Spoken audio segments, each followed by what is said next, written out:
new theory about human nature was put forward by Sigmund Freud. He had discovered, he said, primitive sexual and aggressive forces hidden deep inside the minds of all human beings. Forces which, if not controlled, led individuals and societies to chaos and destruction. This series is about how those in power have used Freud's theories to try and control the dangerous crowd in an age of mass democracy. At the heart of the story is not just Sigmund Freud, but other members of the Freud family.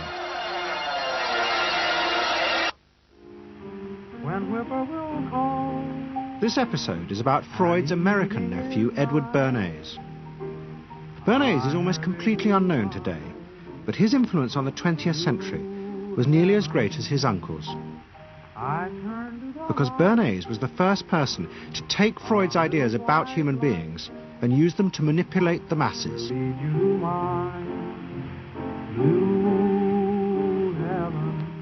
He showed American corporations for the first time how they could make people want things they didn't need by linking mass-produced goods to their unconscious desires. Out of this would come a new political idea of how to control the masses. By satisfying people's inner selfish desires, one made them happy and thus docile. It was the start of the all-consuming self, which has come to dominate our world today.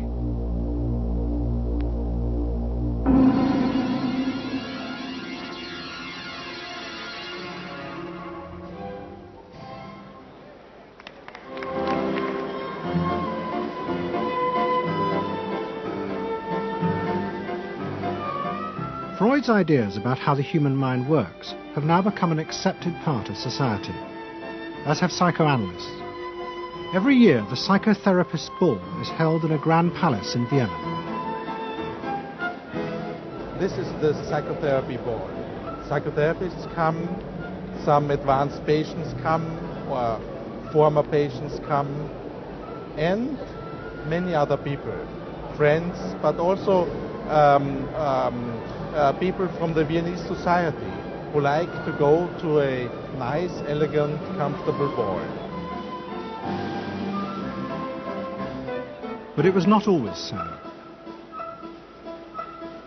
100 years ago, Freud's ideas were hated by Viennese society. At that time, Vienna was the centre of a vast empire ruling Central Europe.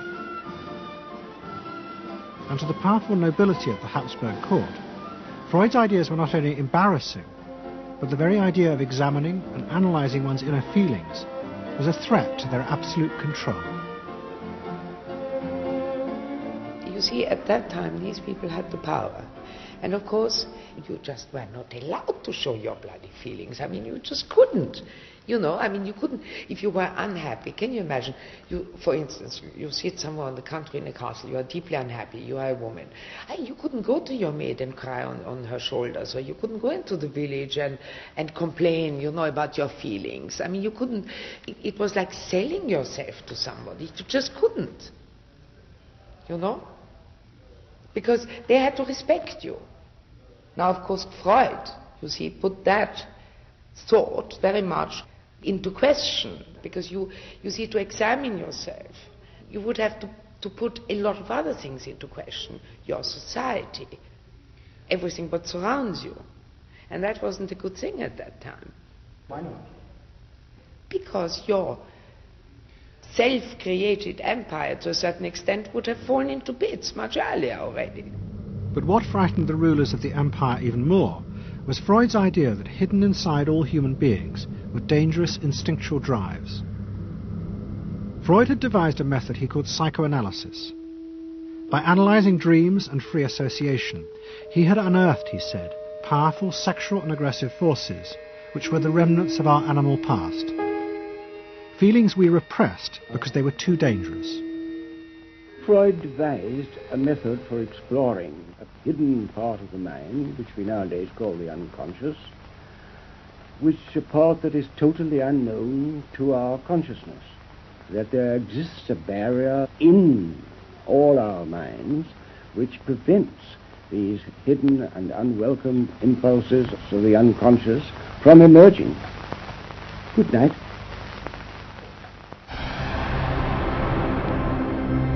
In 1914, the Austro-Hungarian Empire led Europe into war. As the horror mounted, Freud saw it as terrible evidence of the truth of his findings.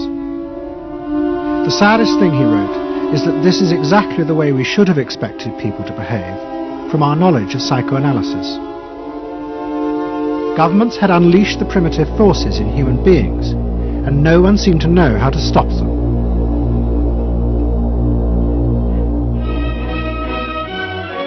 At that time, Freud's young nephew, Edward Bernays, was working as a press agent in America. His main client was the world-famous opera singer Caruso, who was touring the United States.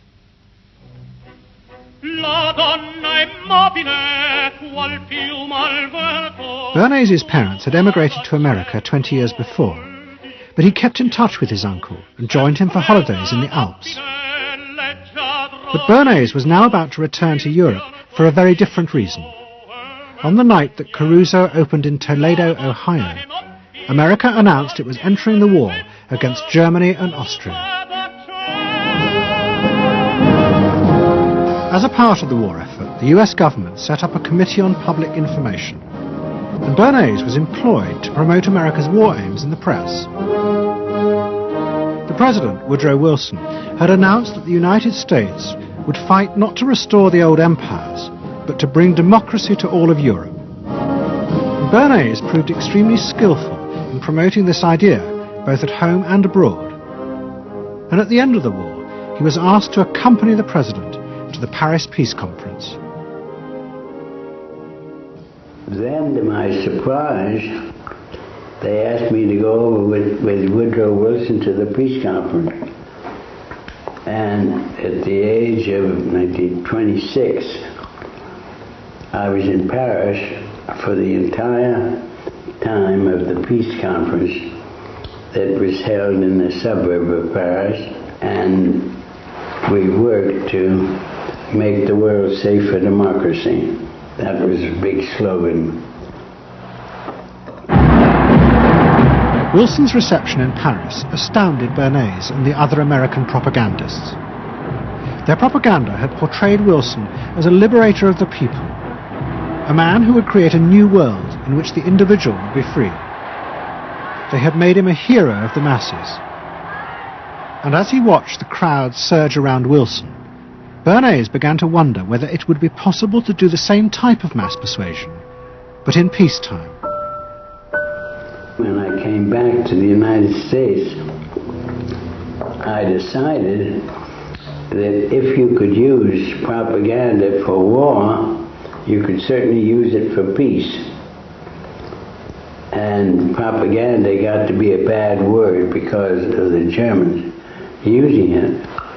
So what I did was to try to find some other words. So we found the word Council on Public Relations.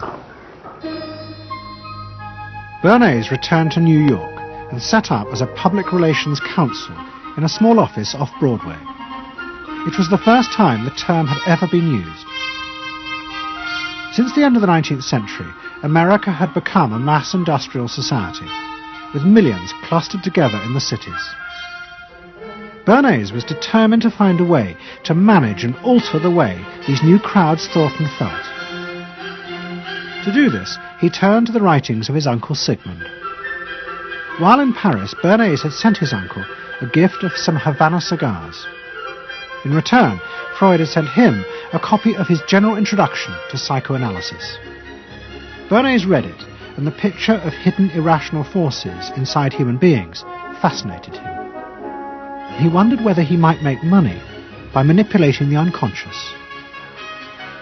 What Eddie got from Freud was indeed this idea that there is a lot more going on in human decision-making, not only among individuals, but even more importantly among groups, than this idea that information drives behavior. And so Eddie began to formulate this idea that you had to look at things that would play to people's irrational emotions. And you see, that moved Eddie immediately into a different category from other people in his field and most government officials and managers of the day who thought if you just hit people with all this factual information, they would look at that and say, oh, of course. And Eddie knew that was not the way the world worked. Bernays set out to experiment with the minds of the popular classes. His most dramatic experiment was to persuade women to smoke. At that time, there was a taboo against women smoking, and one of his early clients, George Hill, the president of the American Tobacco Corporation, asked Bernays to find a way of breaking it.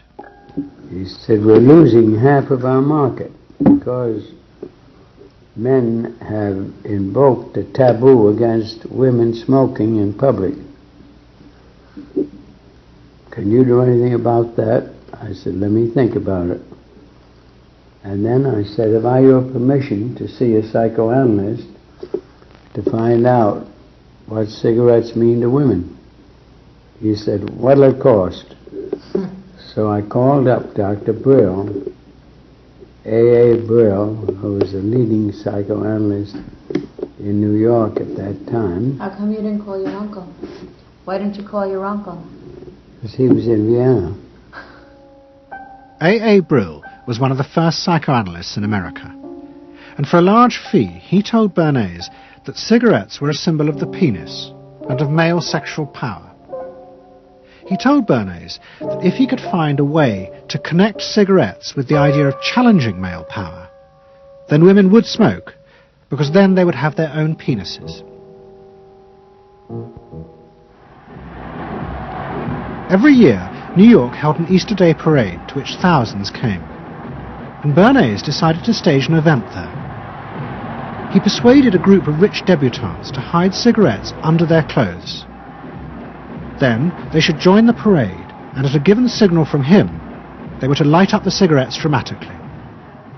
Bernays then informed the press that he had heard that a group of suffragettes were preparing to protest by lighting up what they called torches of freedom. He knew this would be an outcry, and he knew that all of the photographers would be there to capture this moment.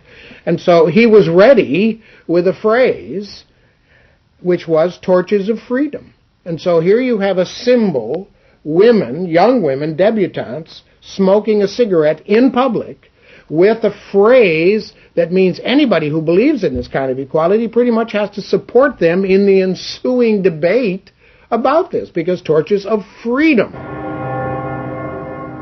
I mean, what's on all American coins? It's liberty. She's holding up the torch. You see? And so all of this is there together. There's emotion, there's memory, there's a rational phrase, even though it's using a lot of emotional elements. It's a phrase that works in a rational sense. All of this is together. And so the next day, this was not just in all of the New York papers, it was across the United States and around the world. And from that point forward, the sale of cigarettes to women began to rise. He had made them socially acceptable with a single symbolic act. What Bernays had created was the idea that if a woman smoked, it made her more powerful and independent, an idea that still persists today.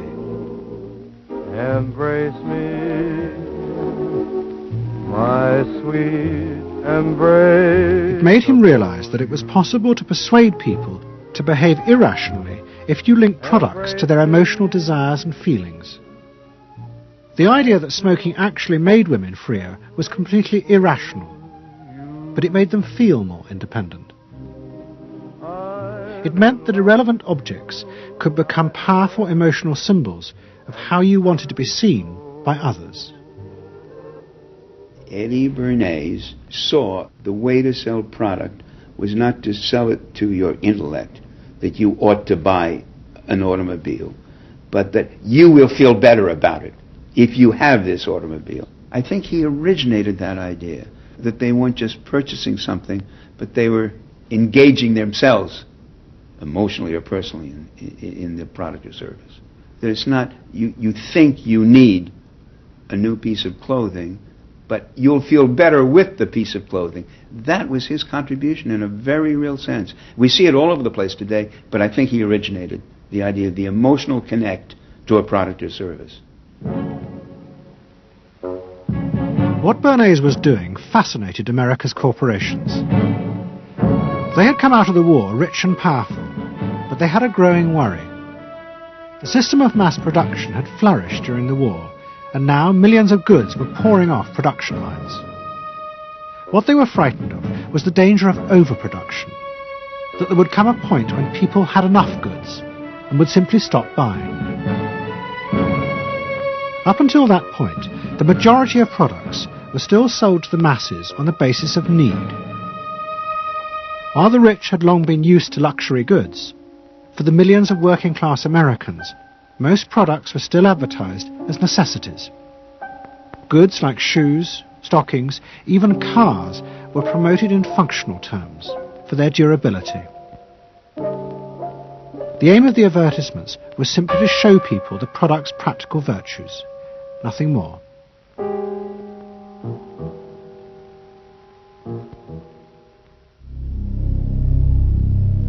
What the corporations realized they had to do was transform the way the majority of Americans thought about products. One leading Wall Street banker, Paul Mazur of Lehman Brothers, was clear about what was necessary. "We must shift America," he wrote, "from a needs to a desires culture. People must be trained to desire, to want new things even before the old have been entirely consumed. We must shape a new mentality in America. Man's desires must overshadow his needs." Prior to that time, there was no American consumer. There was the American worker, and there was the American owner, and they manufactured and they saved and they ate what they had to, and the people shopped for what they needed. And while the very rich may have bought things they didn't need, most people did not. And Mazur envisioned a break with that, where you would have things that you didn't actually need, but you wanted, as opposed to needed.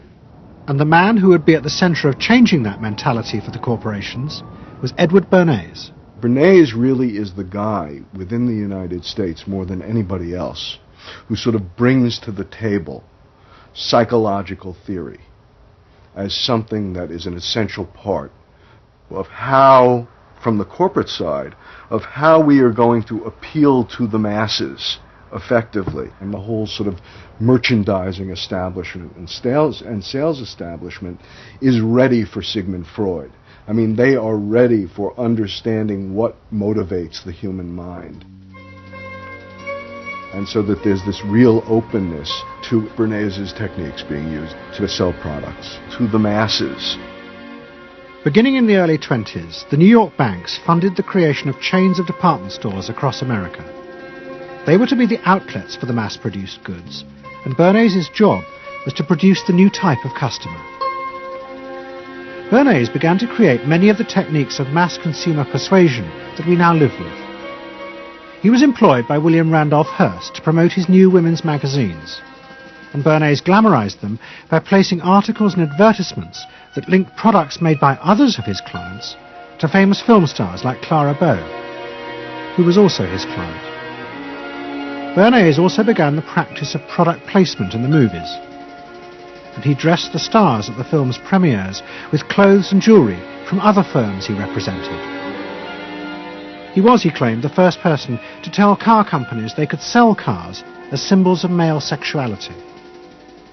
He employed psychologists to issue reports that said products were good for you, and then pretended they were independent studies. He organised fashion shows in the department stores, and paid celebrities to repeat the new and essential message: you bought things not just for need, but to express your inner sense of yourself to others. There's a psychology of dress. Have you ever thought about it? How it can express your character? You all have interesting characters, but some of them are all hidden. I wonder why you all want to dress always the same, with the same hats and the same coats. I'm sure all of you are interesting and have wonderful things about you, but looking at you in the street, you all look so much the same. And that's why I'm talking to you about the psychology of dress. Try and express yourselves better in your dress. Bring out certain things that you think are hidden. I wonder if you've thought of this angle of your personality. I'd like to ask you some questions. Why do you like short skirts? Oh, because there's more to see. More to see, eh? What good does that do you? It makes you more attractive. Does? In 1927, an American journalist wrote, "A change has come over our democracy. It is called consumptionism. The American citizen's first importance to his country is now no longer that of citizen, but that of consumer." The growing wave of consumerism helped in turn to create a stock market boom. And yet again, Edward Bernays became involved, promoting the novel idea that ordinary people should buy shares, borrowing money from banks he also represented. And yet again, millions followed his advice. He was uniquely knowledgeable about how people in large numbers are going to react to products and ideas and so on. But in political terms, if he were to go out, so I can't imagine that he could get 3 people to stand and listen. Wasn't particularly articulate, was a kind of funny looking, and didn't have any sense of reaching out for people one-on-one. None at all. He didn't think about people in groups of one, thought about people in groups of thousands. So I would have nothing to do with it. Hello? Bernays soon became famous as the man who understood the mind of the crowd. And in 1924, the president contacted him. President Coolidge was a quiet, taciturn man and had become a national joke. The press portrayed him as a dull, humorless figure. Bernays' solution was to do exactly the same as he had done with products. He persuaded 34 famous film stars to visit the White House. And for the first time, politics became involved with public relations. And I lined up these 34 people, and I'd say, "What's your name?" He'd say, "Al Jolson." I'd say, "Mr. President, Al Jolson." Next day, every newspaper in the United States had a front page story. President Coolidge entertains actors at White House. And the Times had a headline which said, "President nearly laughed." And everybody was happy. But while Bernays became rich and powerful in America, in Vienna his uncle was facing disaster. Like much of Europe, Vienna was suffering an economic crisis and massive inflation, which wiped out all of Freud's savings. Facing bankruptcy, he wrote to his nephew for help. Bernays responded by arranging for Freud's works to be published for the first time in America, and began to send his uncle precious dollars, which Freud kept secretly in a foreign bank account.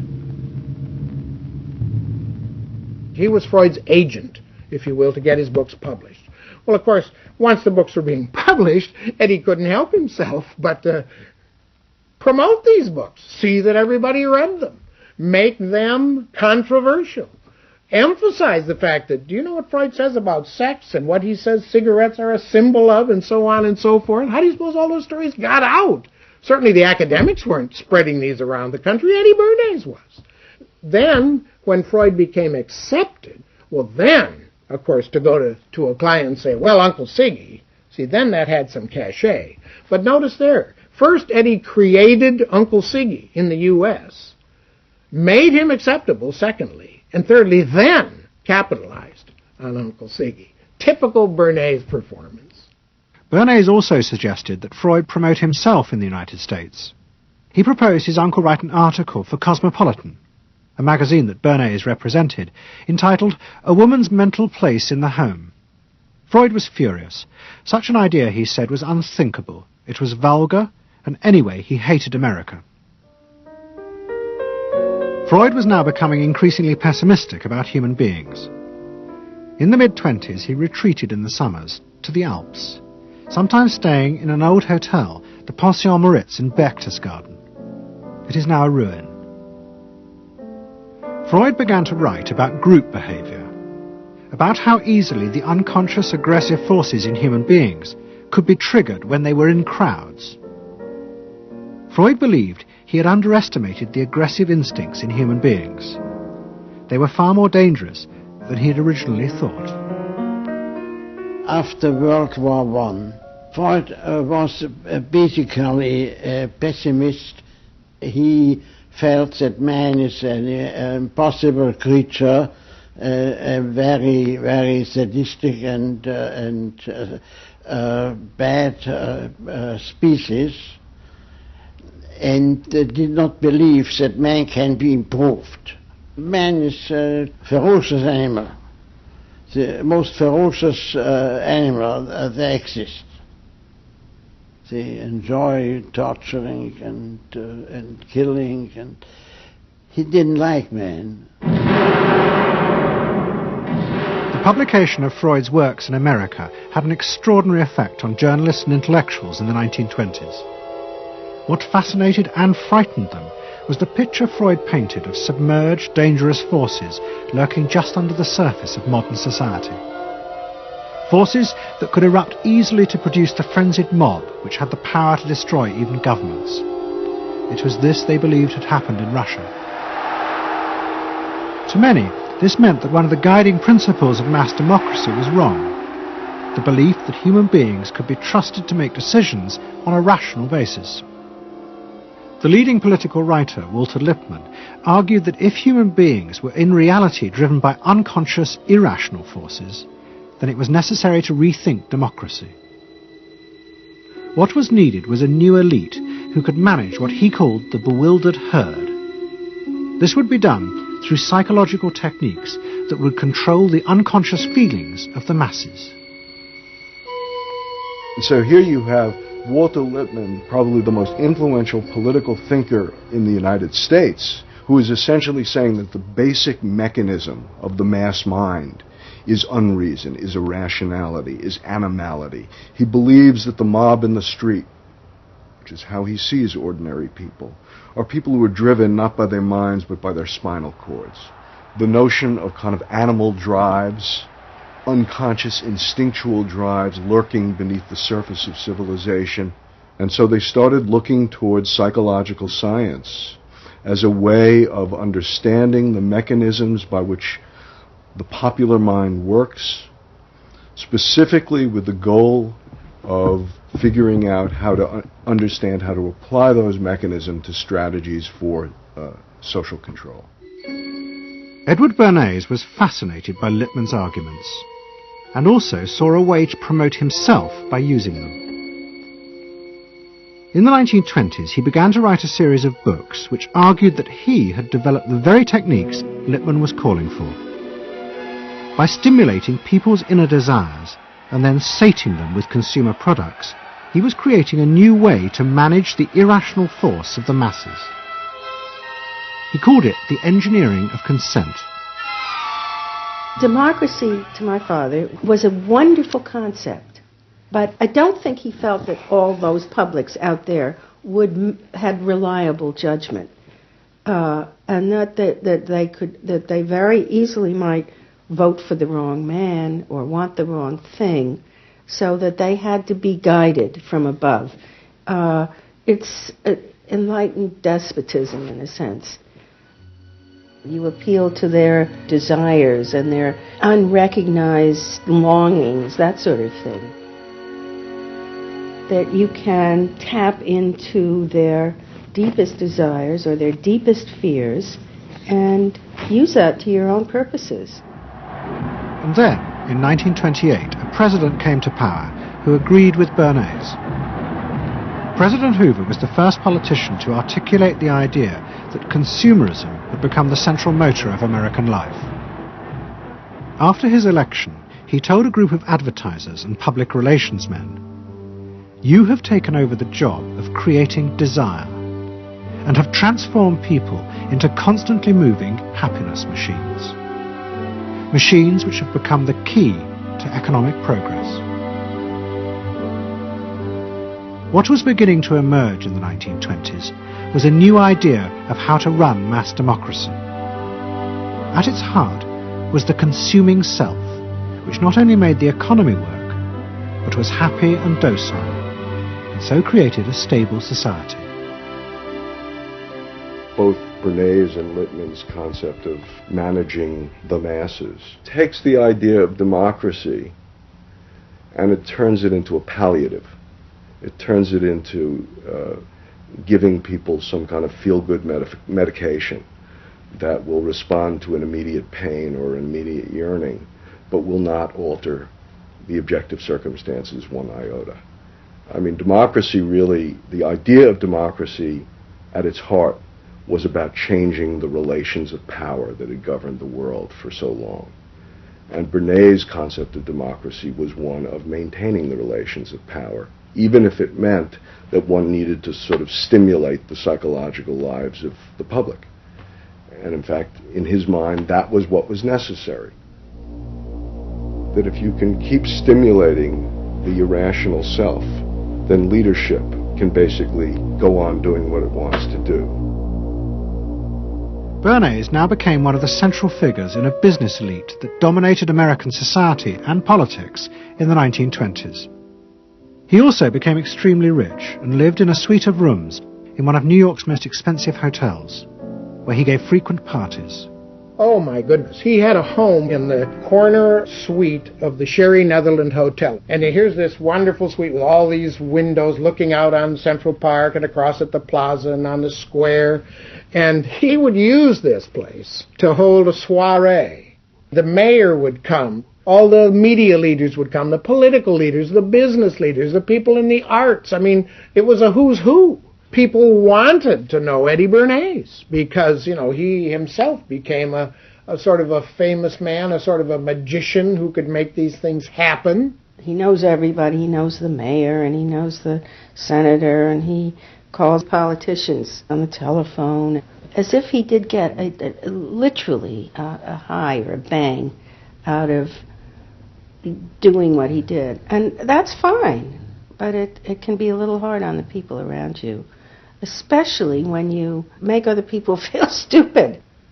People who worked for him were stupid, and children were stupid, and if people did things in a way that he wouldn't have done them, they were stupid. It was a word that he used over and over and over, dope and stupid.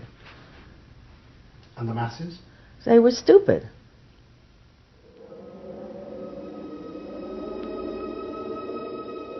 But Bernays' power was about to be destroyed dramatically, and by a type of human irrationality he could do nothing to control. At the end of October 1929, Bernays organised a huge national event to celebrate the 50th anniversary of the invention of the light bulb. President Hoover, the leaders of major corporations, and bankers like John D. Rockefeller were all summoned by Bernays to celebrate the power of American business. But even as they gathered, news came through that shares on the New York Stock Exchange were beginning to fall catastrophically. Throughout the 1920s, speculators had borrowed billions of dollars. The banks had promoted the idea that this was a new era where market crashes were a thing of the past. But they were wrong. What was about to happen was the biggest stock market crash in history. Investors had panicked and begun to sell in a blind, relentless fury that no reassurance by bankers or politicians could halt. And on the 29th of October 1929, the market collapsed.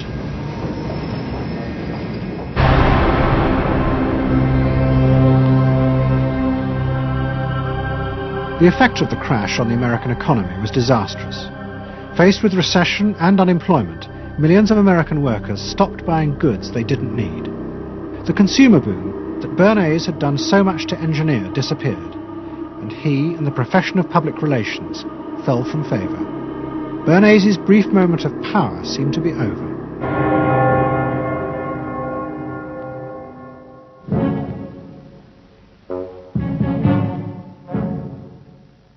The effect of the Wall Street crash on Europe was also catastrophic. It intensified the growing economic and political crisis in the new democracies. In both Germany and Austria, there were violent street battles between the armed wings of different political parties. Against this backdrop, Freud, who was suffering from cancer of the jaw, retreated yet again to the Alps. He wrote a book called Civilization and Its Discontents. It was a powerful attack on the idea that civilization was an expression of human progress. Instead, Freud argued, civilization had actually been constructed to control the dangerous animal forces inside human beings. What was implicit in Freud's argument was that the ideal of individual freedom, which was at the heart of democracy, was impossible. Human beings could never be allowed to truly express themselves because it was too dangerous. They must always be controlled and would thus always be discontent.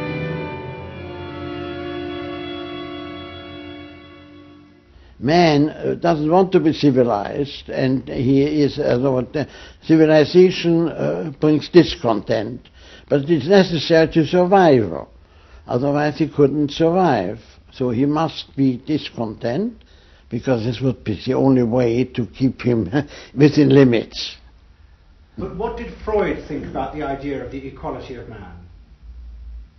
He didn't believe in it. We had 32 parties, and Hitler said, before those parties don't vanish, there is no Germany. That's true. You can't have 32 parties. And so they felt, this one person will put an end to this comedy. Freud was not alone in his pessimism. Politicians like Adolf Hitler emerged from a growing despair in the 1920s about democracy. The Nazis were convinced that democracy was dangerous because it unleashed a selfish individualism, but didn't have the means to control it. Hitler's party, the National Socialists, stood in elections, promising in their propaganda that they would abandon democracy because of the chaos and unemployment it led to. Die Parteien versprachen den Himmel auf Erden.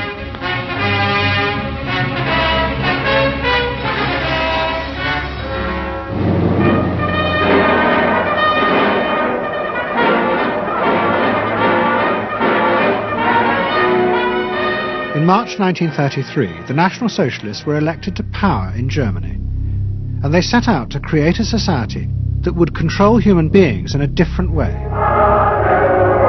One of their first acts was to take control of business. The planning of production would in future be done by the state.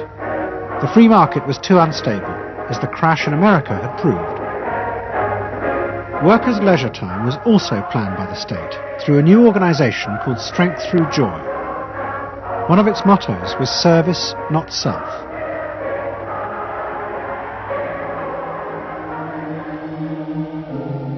But the Nazis did not see this as a return to an old form of autocratic control.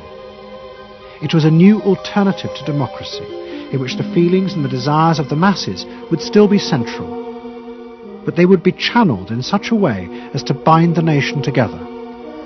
The chief exponent of this was Joseph Goebbels, the Minister of Propaganda. Es mag gut sein, Macht zu besitzen, die auf Gewehren ruht. Besser aber und beglückender ist es, das Herz eines Volkes zu gewinnen und es auch zu behalten. Goebbels organized huge rallies whose function, he said, was to forge the mind of the nation into a unity of thinking, feeling and desire. One of his inspirations, he told an American journalist, was the writings of Freud's nephew, Edward Bernays. In his work on Crown Psychology, Freud had described how the frightening irrationality inside human beings could emerge in such groups. The deep, what he called libidinal forces of desire, are given up to the leader, while the aggressive instincts are unleashed on those outside the group. Freud wrote this as a warning. But the Nazis were deliberately encouraging these forces because they believed they could master and control them.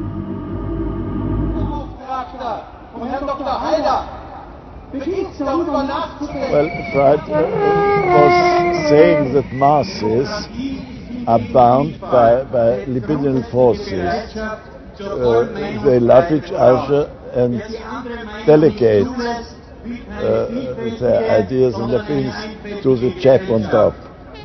What are libidinal forces? What are libidinal forces? Well, forces of love. Not hate. No, hate is delegated to the others outside.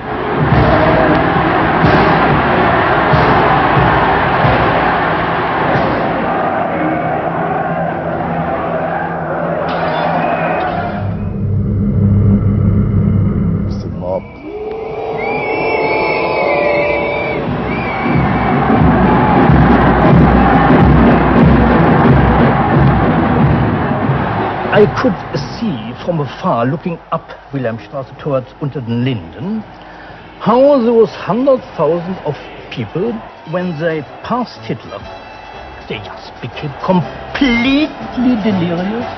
They began to shout these cries I will never get out of my ears. Heil, Sieg, Heil. They demented. And here I got confirmation how those irrational forces, uncontrollable forces in Germany, in the Germans, had erupted, had broken out, were running riot, were departing, marching on.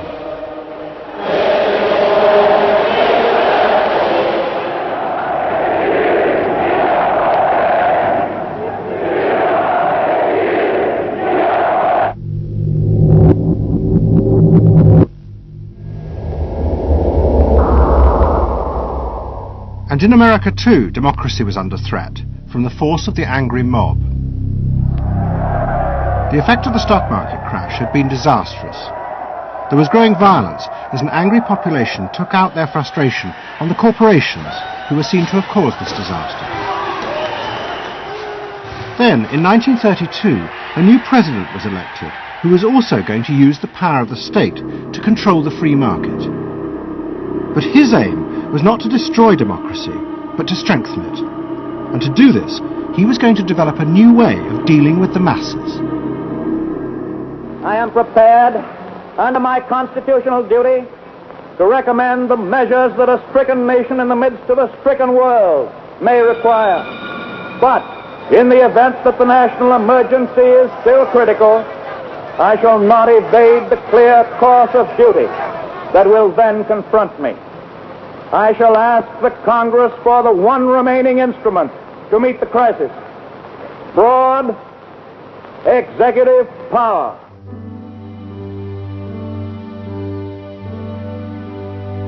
It was the start of what would become known as the New Deal.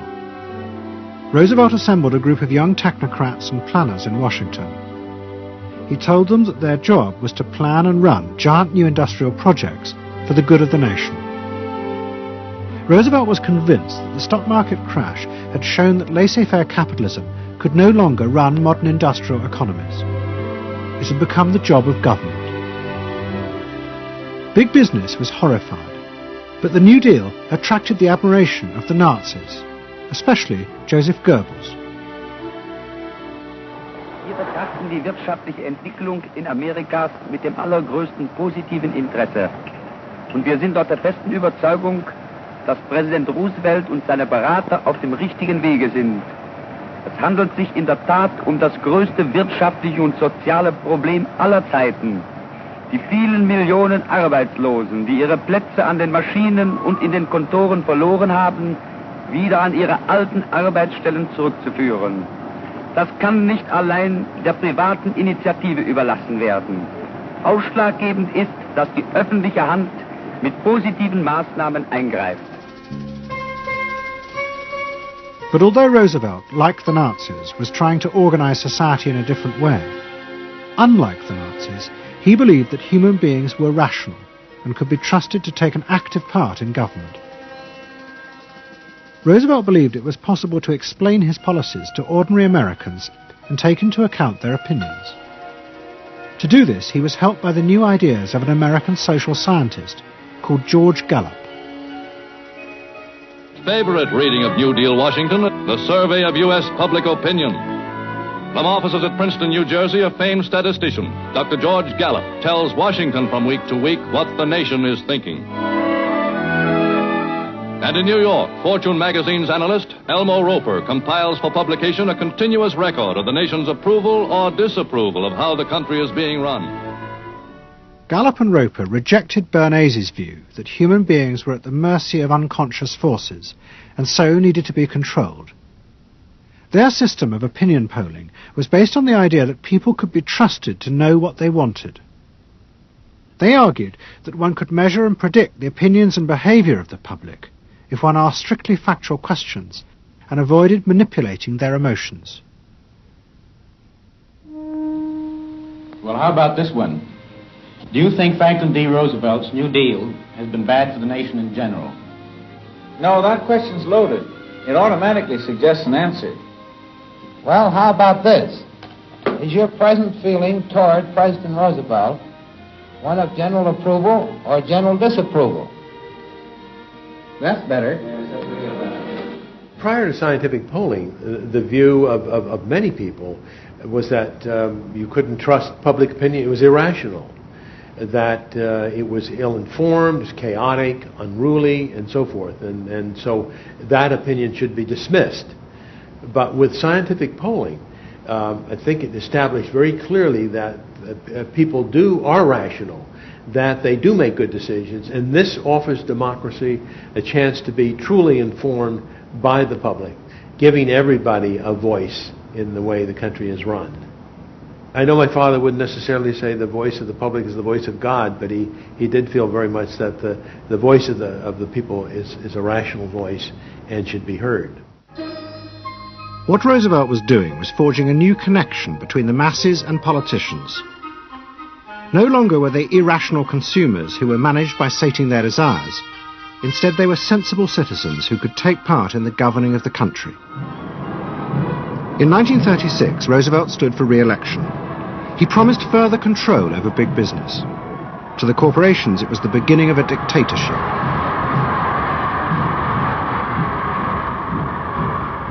Roosevelt interferes with private enterprise and is running the country into debt for generations to come.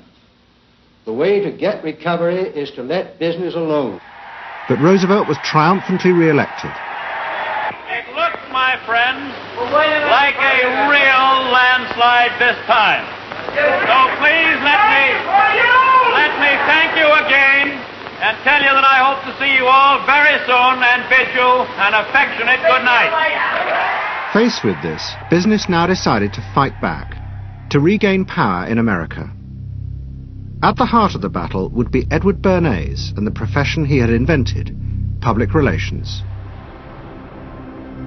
Following that election, business people start to get together and start to carry on discussions, primarily in private, and they start talking to each other about the need to sort of carry on ideological warfare against the New Deal and to sort of reassert the sort of connectedness between the idea of democracy on the one hand and the idea of privately owned business on the other.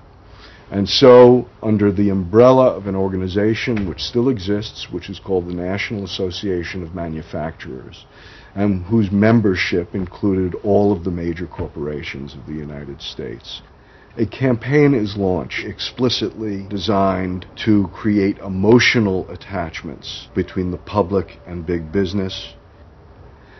It's Bernays' techniques being used on a grand scale. I mean, totally.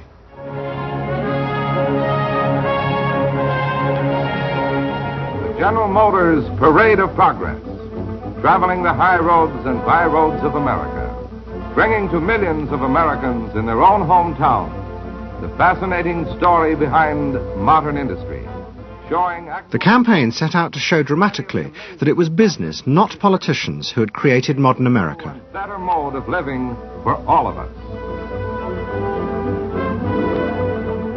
Bernays was an advisor to General Motors, but he was no longer alone. The industry he had founded now flourished as hundreds of public relations advisors organized a vast campaign.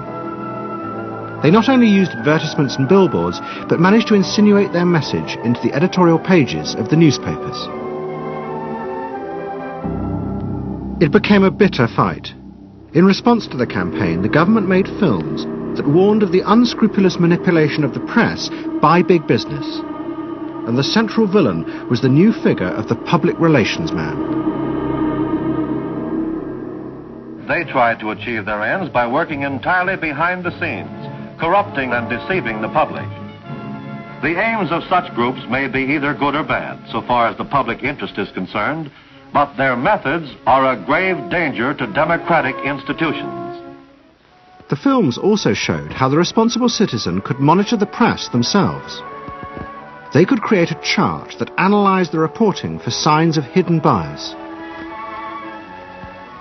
But such earnest instruction was to be no match for the powerful imagination of Edward Bernays. He was about to help create a vision of the utopia that free market capitalism would build in America if it was unleashed.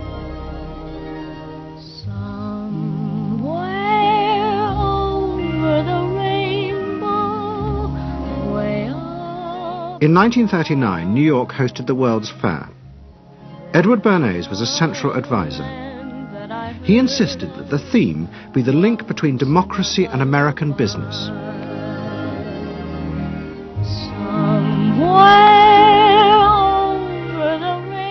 At the heart of the fair was a giant white dome that Bernays named Democracity.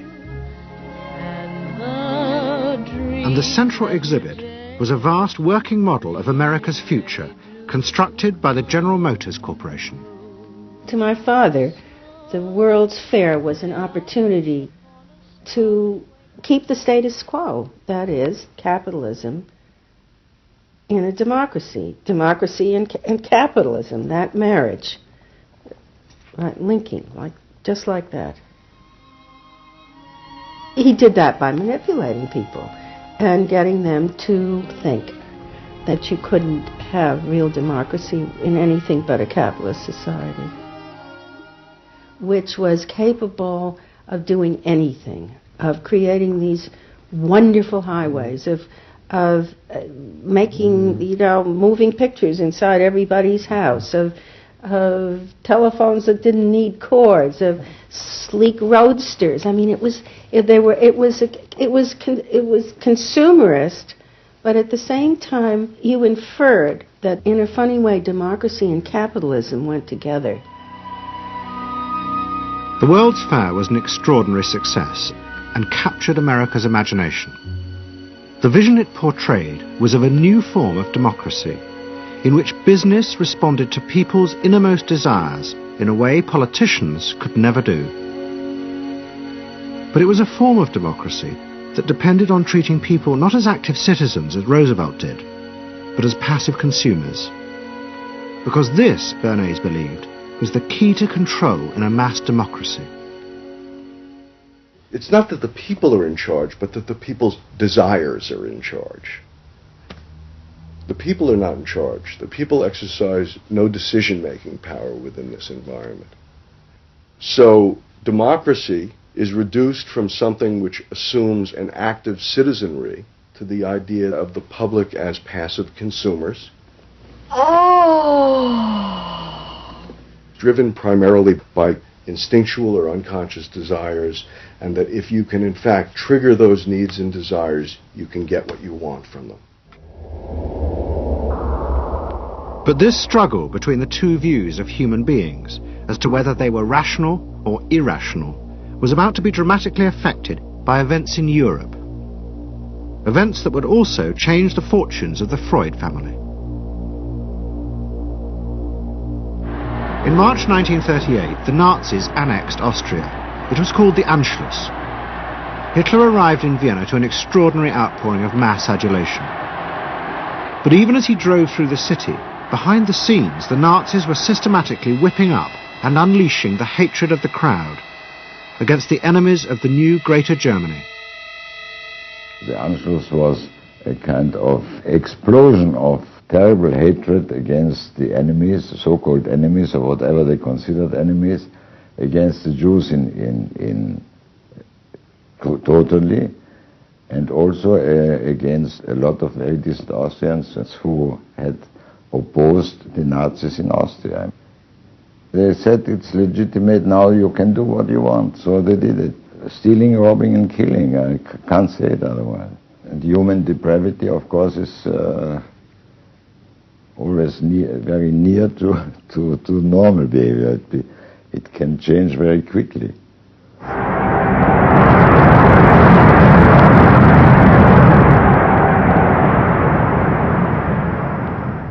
As the violence and assassinations raged in Vienna, Freud decided he had to leave.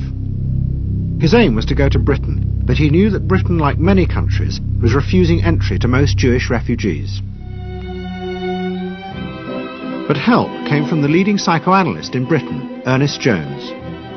He was in the same ice skating club as the Home Secretary, Sir Samuel Hoare, and Jones persuaded Hoare to issue Freud a British work permit. And in May 1938, Freud, his daughter Anna, and other members of his family set off for London.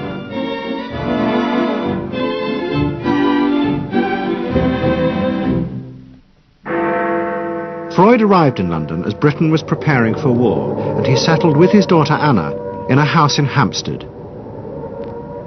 But Freud's cancer was now far advanced, and in September 1939, just 3 weeks after the outbreak of war, he died.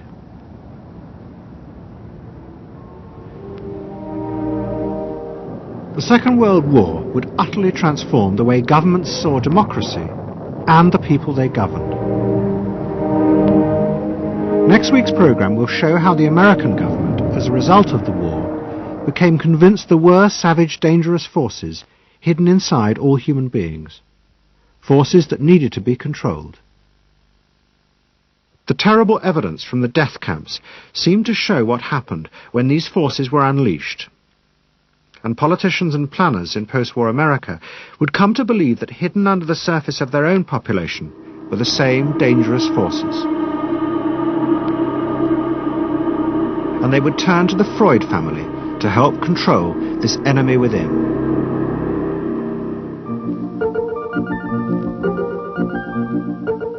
And ever adaptable, Edward Bernays would work not just for the American government, but the CIA.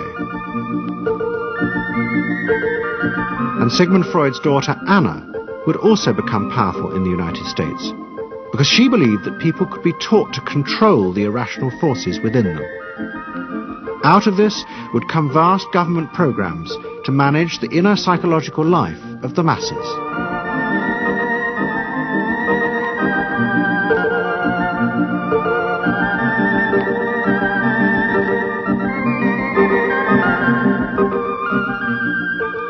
The Century of the Self continues next Sunday night on BBC Two, same time, 8 o'clock.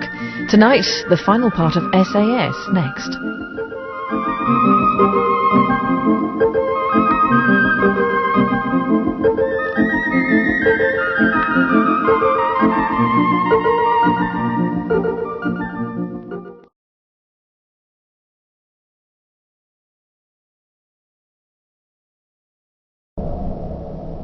Let's say a word about dreams.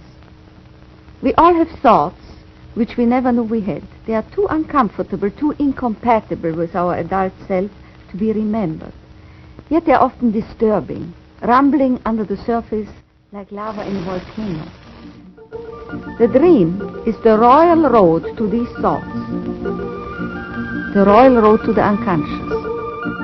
This is the story of how Sigmund Freud's ideas about the unconscious mind were used by those in power in post-war America to try and control the masses. Politicians and planners came to believe that Freud was right to suggest that hidden deep within all human beings were dangerous and irrational desires and fears. They were convinced that it was the unleashing of these instincts that had led to the barbarism of Nazi Germany. To stop it ever happening again, they set out to find ways to control this hidden enemy within the human mind.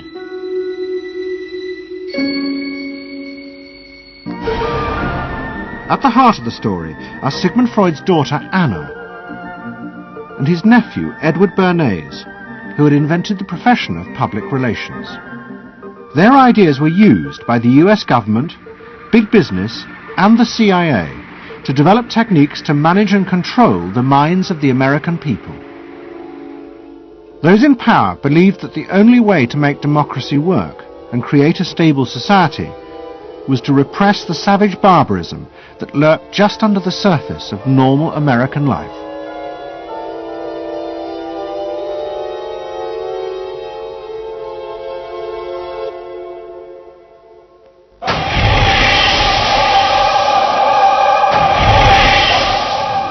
The story begins in the middle of the fierce fighting of the Second World War. As the fighting intensified, the American army was faced by an extraordinary number of mental breakdowns among its troops. 49% of all soldiers evacuated from combat were sent back because they suffered from mental problems. In desperation, the army turned to the new ideas of psychoanalysis. They made a film record of the experiment using hidden cameras. It says here on your record that you had headaches and that you had crying spells. Yes, sir. I believe in your profession is called nostalgia. In other words, homesickness. Yes, sir. Mm-hmm. It was induced when, shortly before the war, I received a picture of my sweetheart. Yes.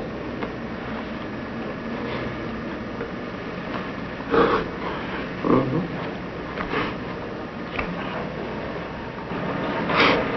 I'm sorry, I can't continue. That's all right. It was the first time that anyone had paid such attention to the feelings and anxieties of ordinary people. At the heart of the experiment were a number of refugee psychoanalysts from Central Europe. They worked with American psychiatrists to guide and shape the project. When I first came to America, I worked in the psychiatric service with soldiers trying to rehabilitate them.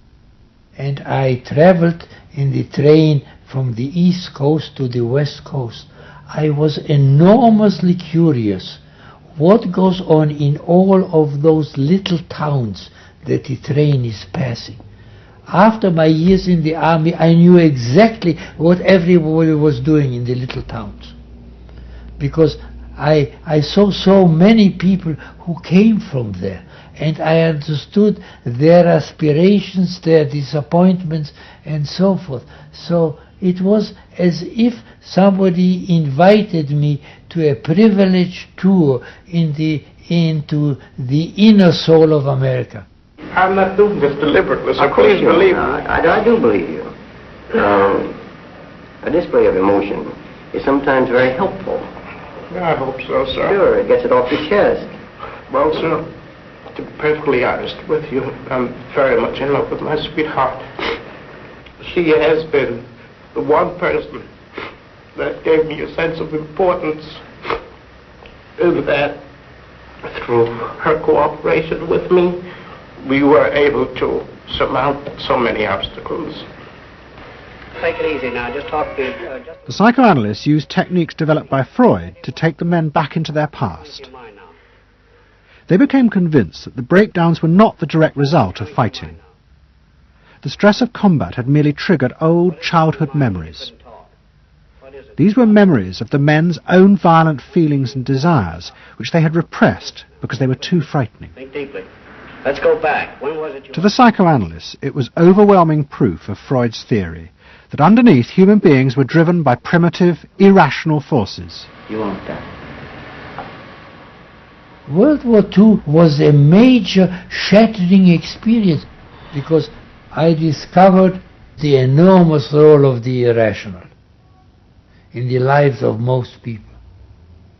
Yeah, that I can say, that I learned that the ratio between the irrational and the rational in America is very much in favor of the irrational. That there is much greater unhappiness, much more suffering, much more. A sadder country than one would imagine it from the advertisements that you get. A much more problematic country. Victory in the Second World War was celebrated as a triumph of democracy. But in private, many policymakers were worried about the implications of the analysis of the soldiers. It seemed to show that underneath every American were irrational, violent drives. What had happened in Germany seemed to bear this out. The complicity of so many ordinary Germans in mass killings during the war showed just how easily these forces could break through and overwhelm democracy.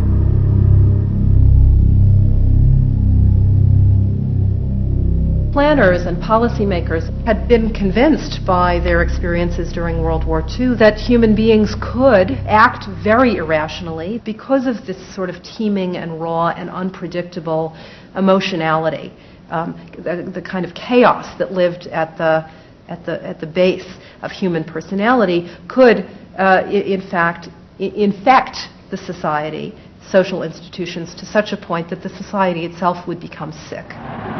That's what they believe happened in Germany, in which the irrational, the anti-democratic went wild. It was a vision of human nature as incredibly destructive, and they were terrified that Americans would in fact behave that way, or were capable of behaving that way, and they wanted to avoid a rerun of that. So what is needed is a human being that can internalize democratic values so that they are not shaken with the storm. And psychoanalysis carried in it the promise that it can be done. It opened up new vistas as to how the inner structure of the human being can be changed so that he becomes a more vital, free supporter and maintainer of democracy. The psychoanalysts were convinced they not only understood these dangerous forces, but they knew how to control them too. They would use their techniques to create democratic individuals, because democracy left to itself failed to do this.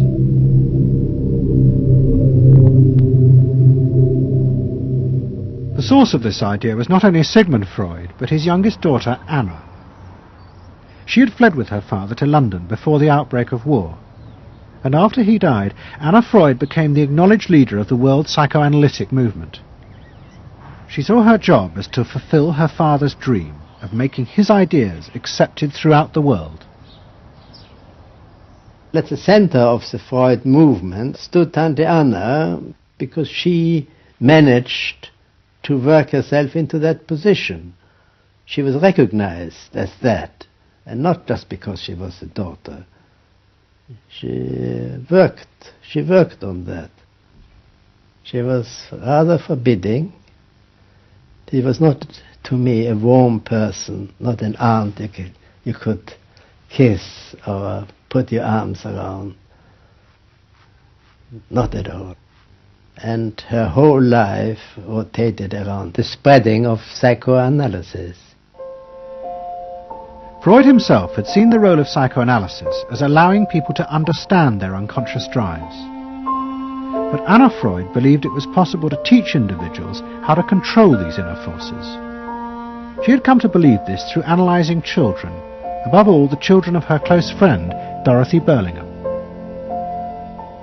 Dorothy Burlingham was an American millionairess who in the 1920s fled a failed marriage and brought her children to Anna Freud in Vienna. They were suffering terrible anxieties and aggression, but Anna Freud was convinced she could free them from this by changing the world around them.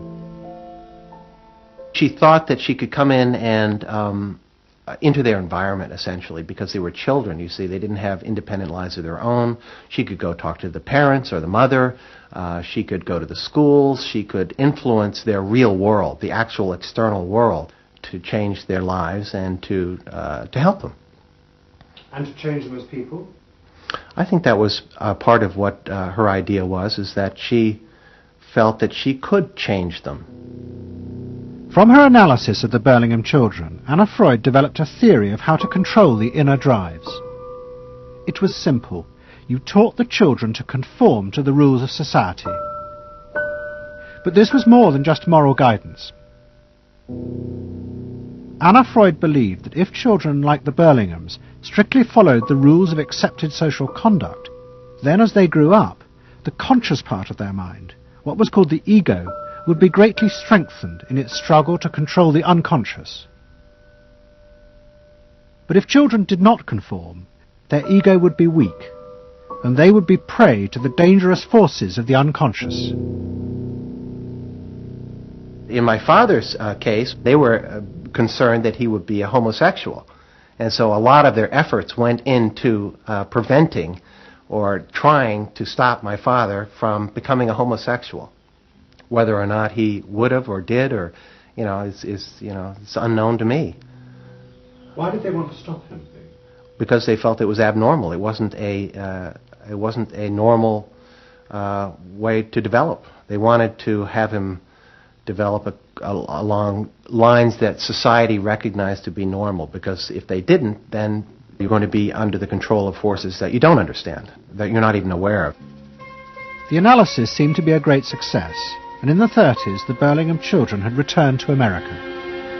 They settled down to happy married lives in the suburbs. What they didn't realize was that their experience was about to become a template for a giant social experiment to control the inner mental life of the American population. In 1946, President Truman signed the National Mental Health Act.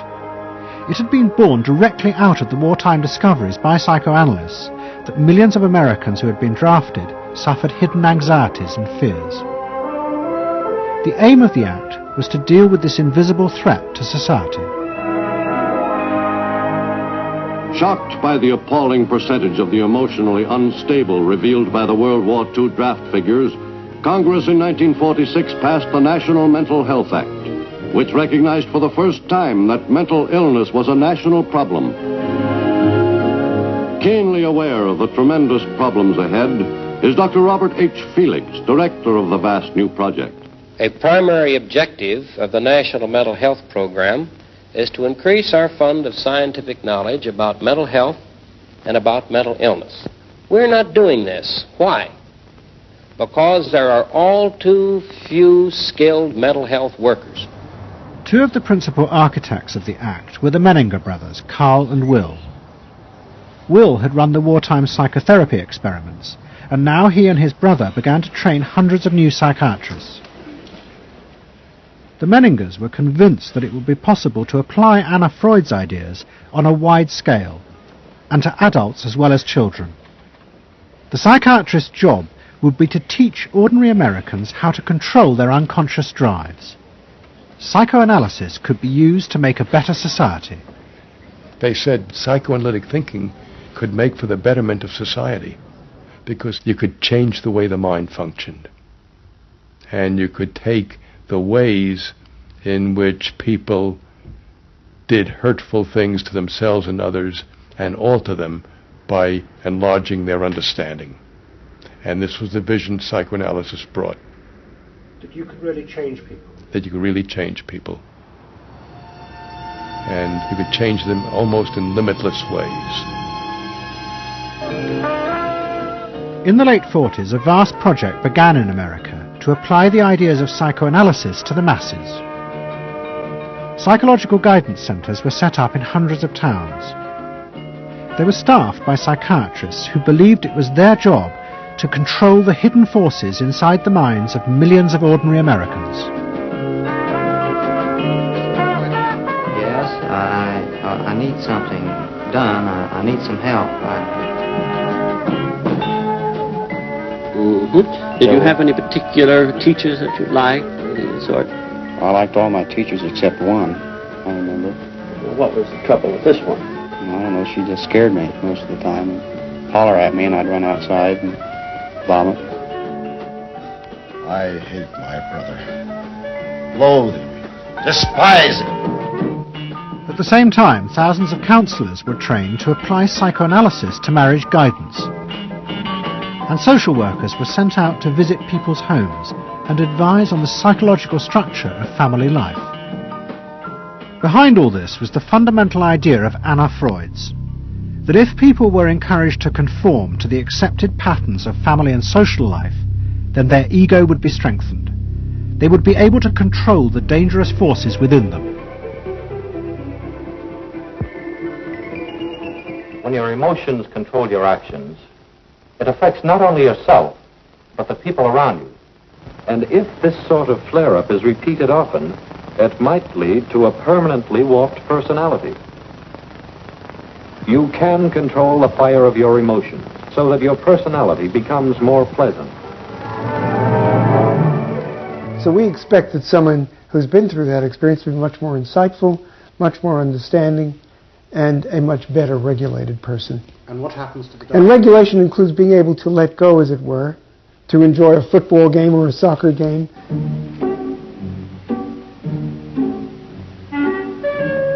A more understanding, yes, rational, but also appropriately emotional person. The regulatory aspects of the human mind would really be in charge. Instead of being overwhelmed by our passions and by our darker impulses.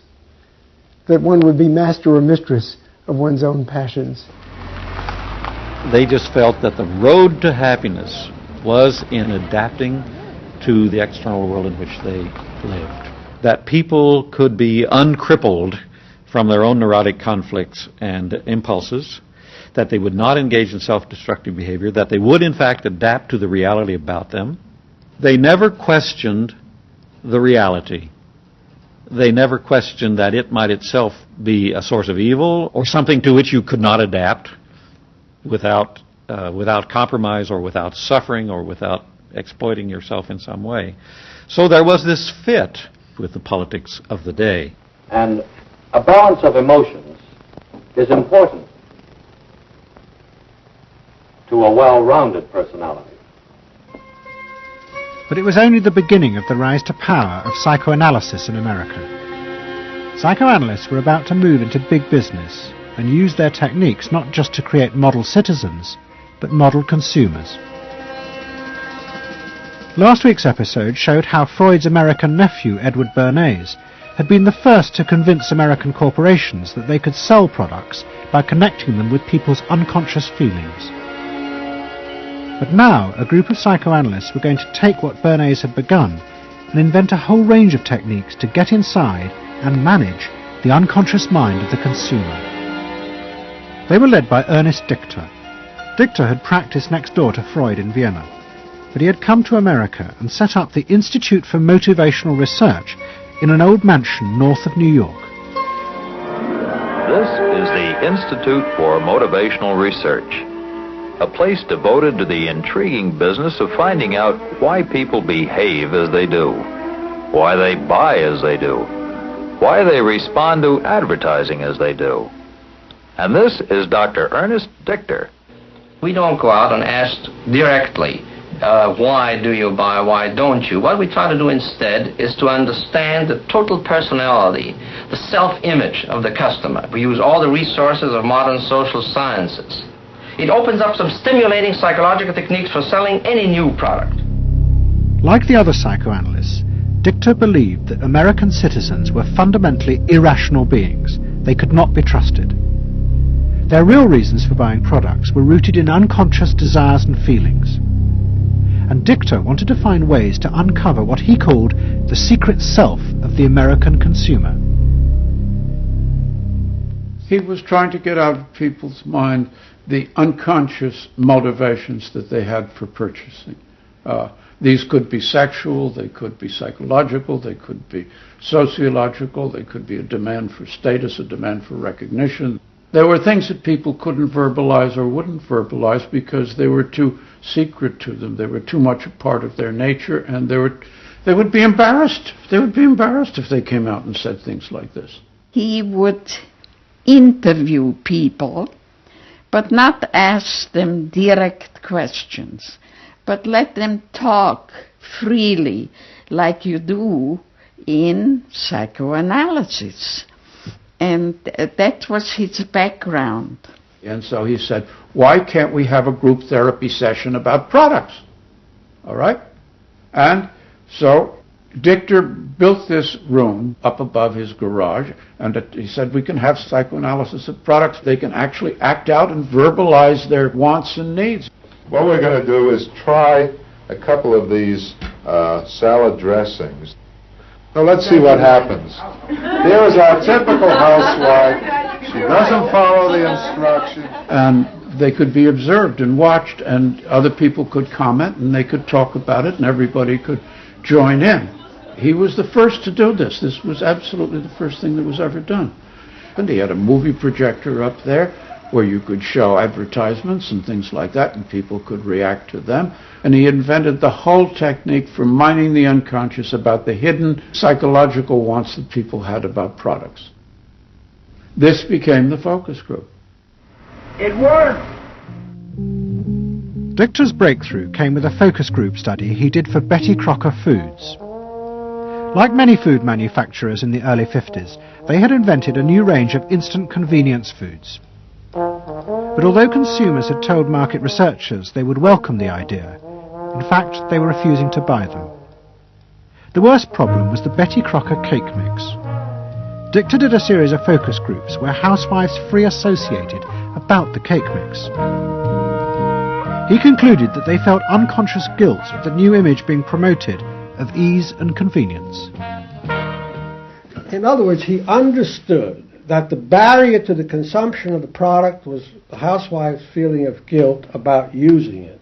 They basically, on one hand, wanted to make it easy for themselves, but they felt guilty about it. So what you've got to do in those circumstances is remove the barrier being guilt.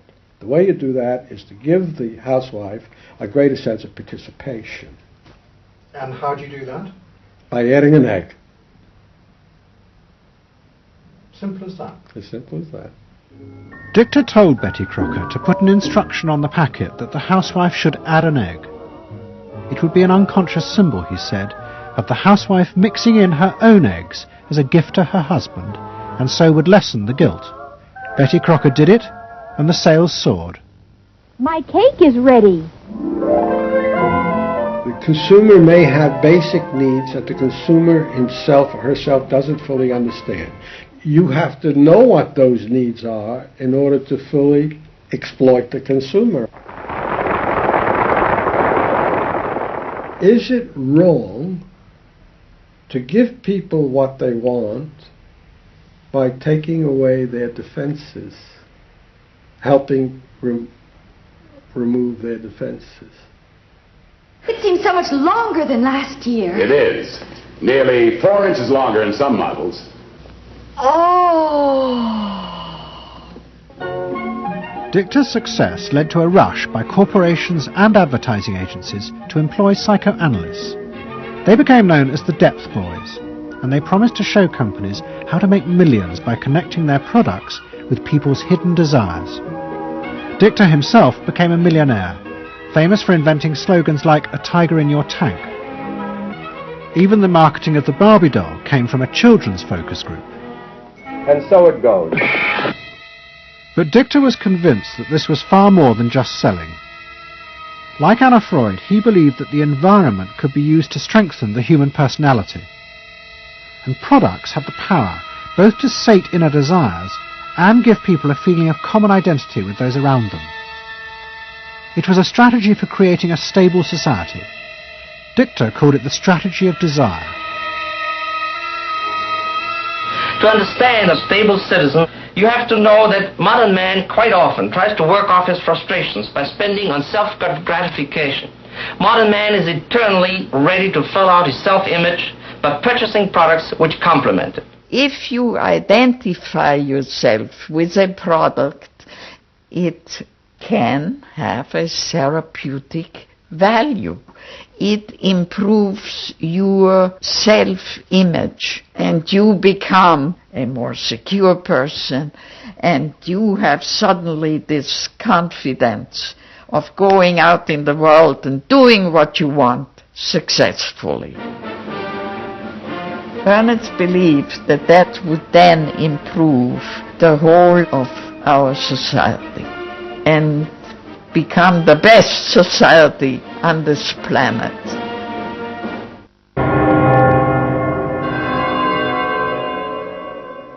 By the early 50s, the ideas of psychoanalysis had penetrated deep into American life.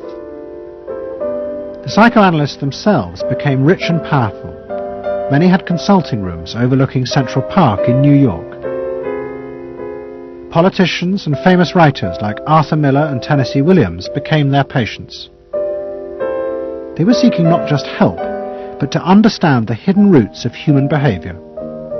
We were sought after. Washington was interested in what we think. You know, the important writers, important politicians were undergoing psychoanalysis. It was, we had waiting lists because there were so many patients that wanted to be analyzed. So it gave us a little bit of a swellhead. And as the psychoanalysts' ideas took hold in America, a new elite began to emerge, in politics, social planning, and in business. What linked this elite was the assumption that the masses were fundamentally irrational. To make a free market democracy like America work, one had to use psychological techniques to control mass irrationality. They actually believed that this elite was necessary because individual citizens were not capable, if left alone, of being democratic citizens. The elite was necessary in order to create the conditions that would produce individuals capable of behaving as a good consumer and also behaving as a democratic citizen. They didn't see their activities as anti-democratic, as undermining the capacity of individual citizens for democracy. Quite the opposite.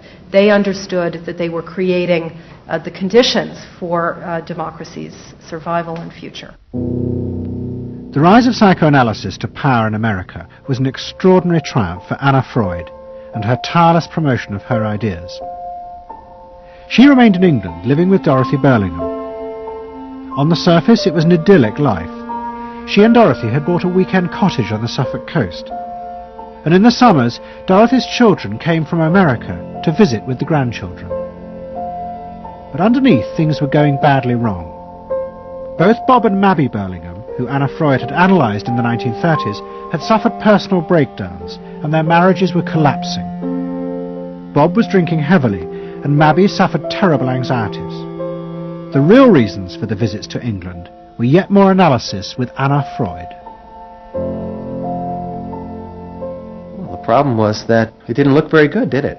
Because here you have somebody who's having nervous breakdowns and is having alcoholic binges. And this is not exactly, doesn't really sit well. Well, you know, from a humane standpoint, obviously this is not desirable. You know, you want to help these people. But it also had the wider ramifications of everybody in analysis, in analytic circles, knew that Bob and Mabby were guinea pigs. They were the living proof that this was a wonderful process. It was very much swept under the rug. It didn't get out. I mean, these people had such, their power and influence was such that, you know, you were very careful. Anna Freud was a very powerful person, and you were the grandchildren, and she knew a great deal more than you did about what went on in your parents' lives and so forth. It was not something you were going to tangle with, and you were a product of the whole situation. But at the same time, we all knew that something was really out of whack. As she grew older, she became more and more important, didn't she? Politically and scientifically, but she didn't know when to stop. She was a bit too righteous. What she did was always the thing, and she would never, to my knowledge, acknowledge that she could make a mistake or be wrong. That is my feeling. But the power and influence of the Freud family in America was about to grow even more. Politicians were about to turn to Anna Freud's cousin, Edward Bernays, for help in a time of crisis. He was going to manipulate the inner feelings and fears of the masses to help America's politicians fight the Cold War. I don't mean to say, and no one can say to you, that there are no dangers. Of course there are risks if we are not vigilant. But we do not have to be hysterical.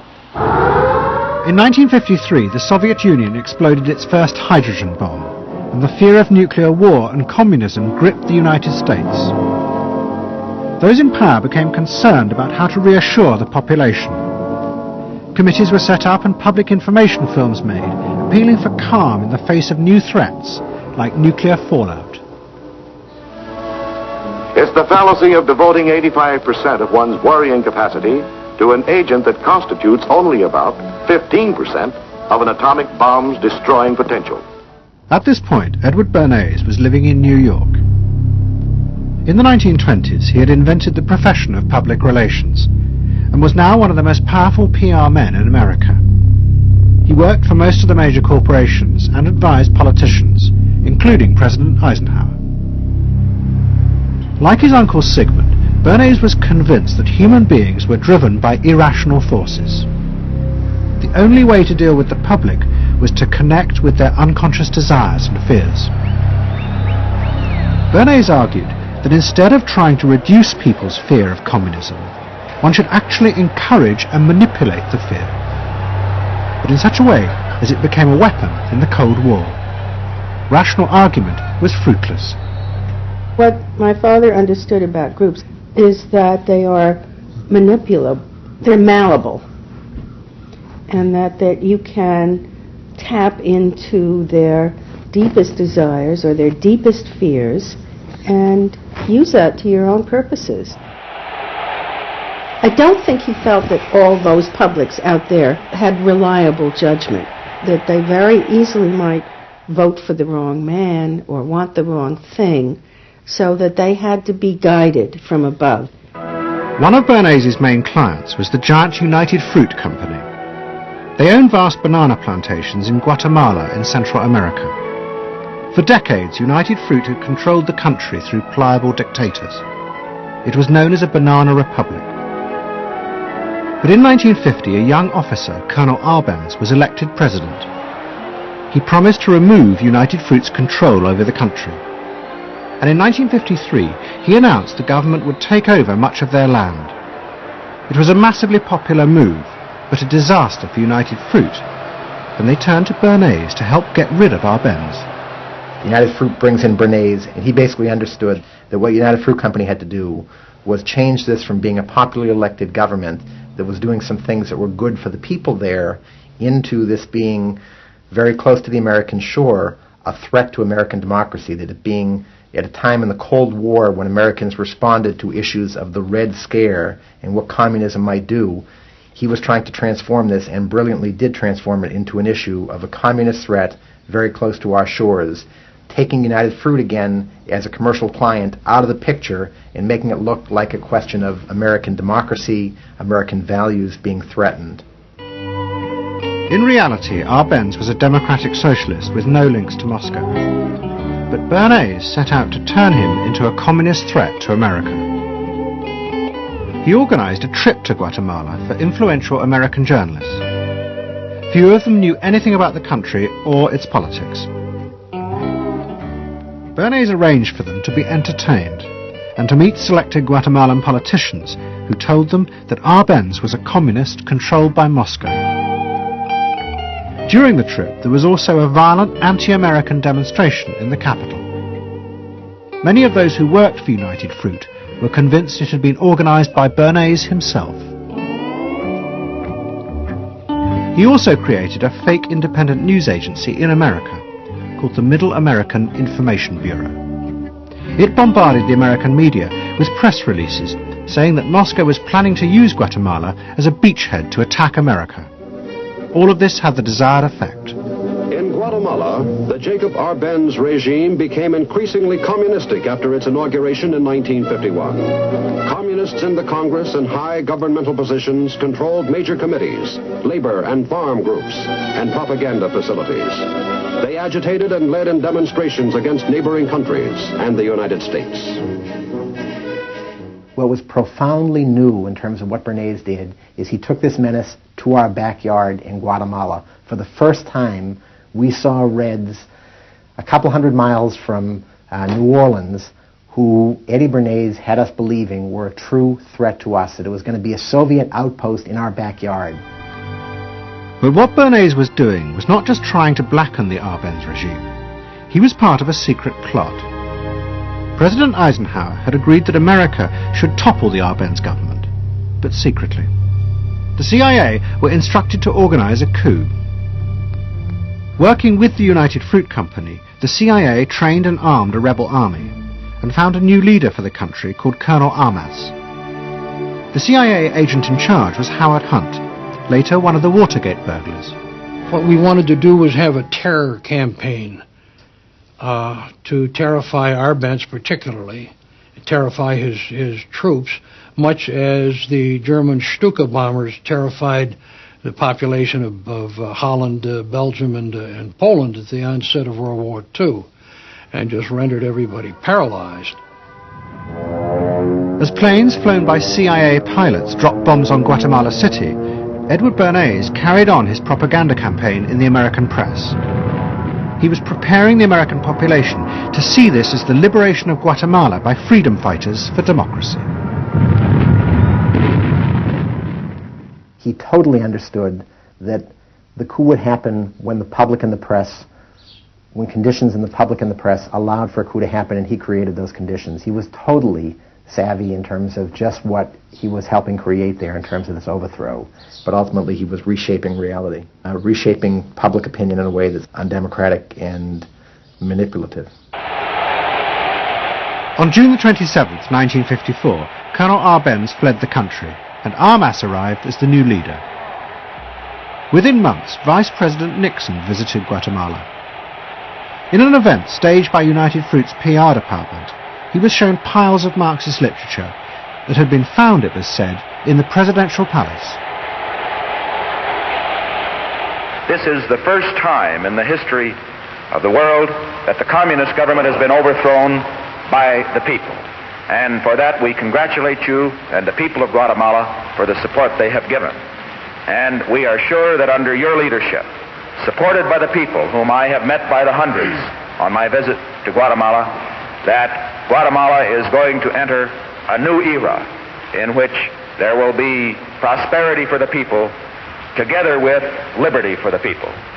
Thank you very much for allowing us to see this exhibit of communism in Guatemala.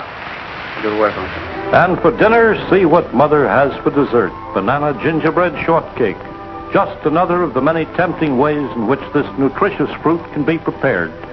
So now that you've seen where bananas come from before they reach your table, our journey to Banana Land is ended. We hope you enjoyed the trip. We know you like bananas. Bernays had manipulated the American people, but he had done so because he, like many others at the time, believed that the interests of business and the interests of America were indivisible, especially when faced with the threat of communism. But Bernays was convinced that to explain this rationally to the American people was impossible, because they were not rational.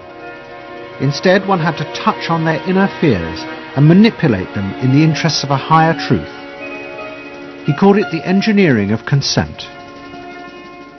He was doing it for the American way of life, and to which he was devoted, sincerely devoted, and yet he felt the people were really pretty stupid.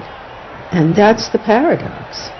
If you don't leave it up to the people themselves, but force them to choose what you want them to choose, however subtly, then it's not democracy anymore. It's something else. It's being told what to do. It's that old authoritarian thing.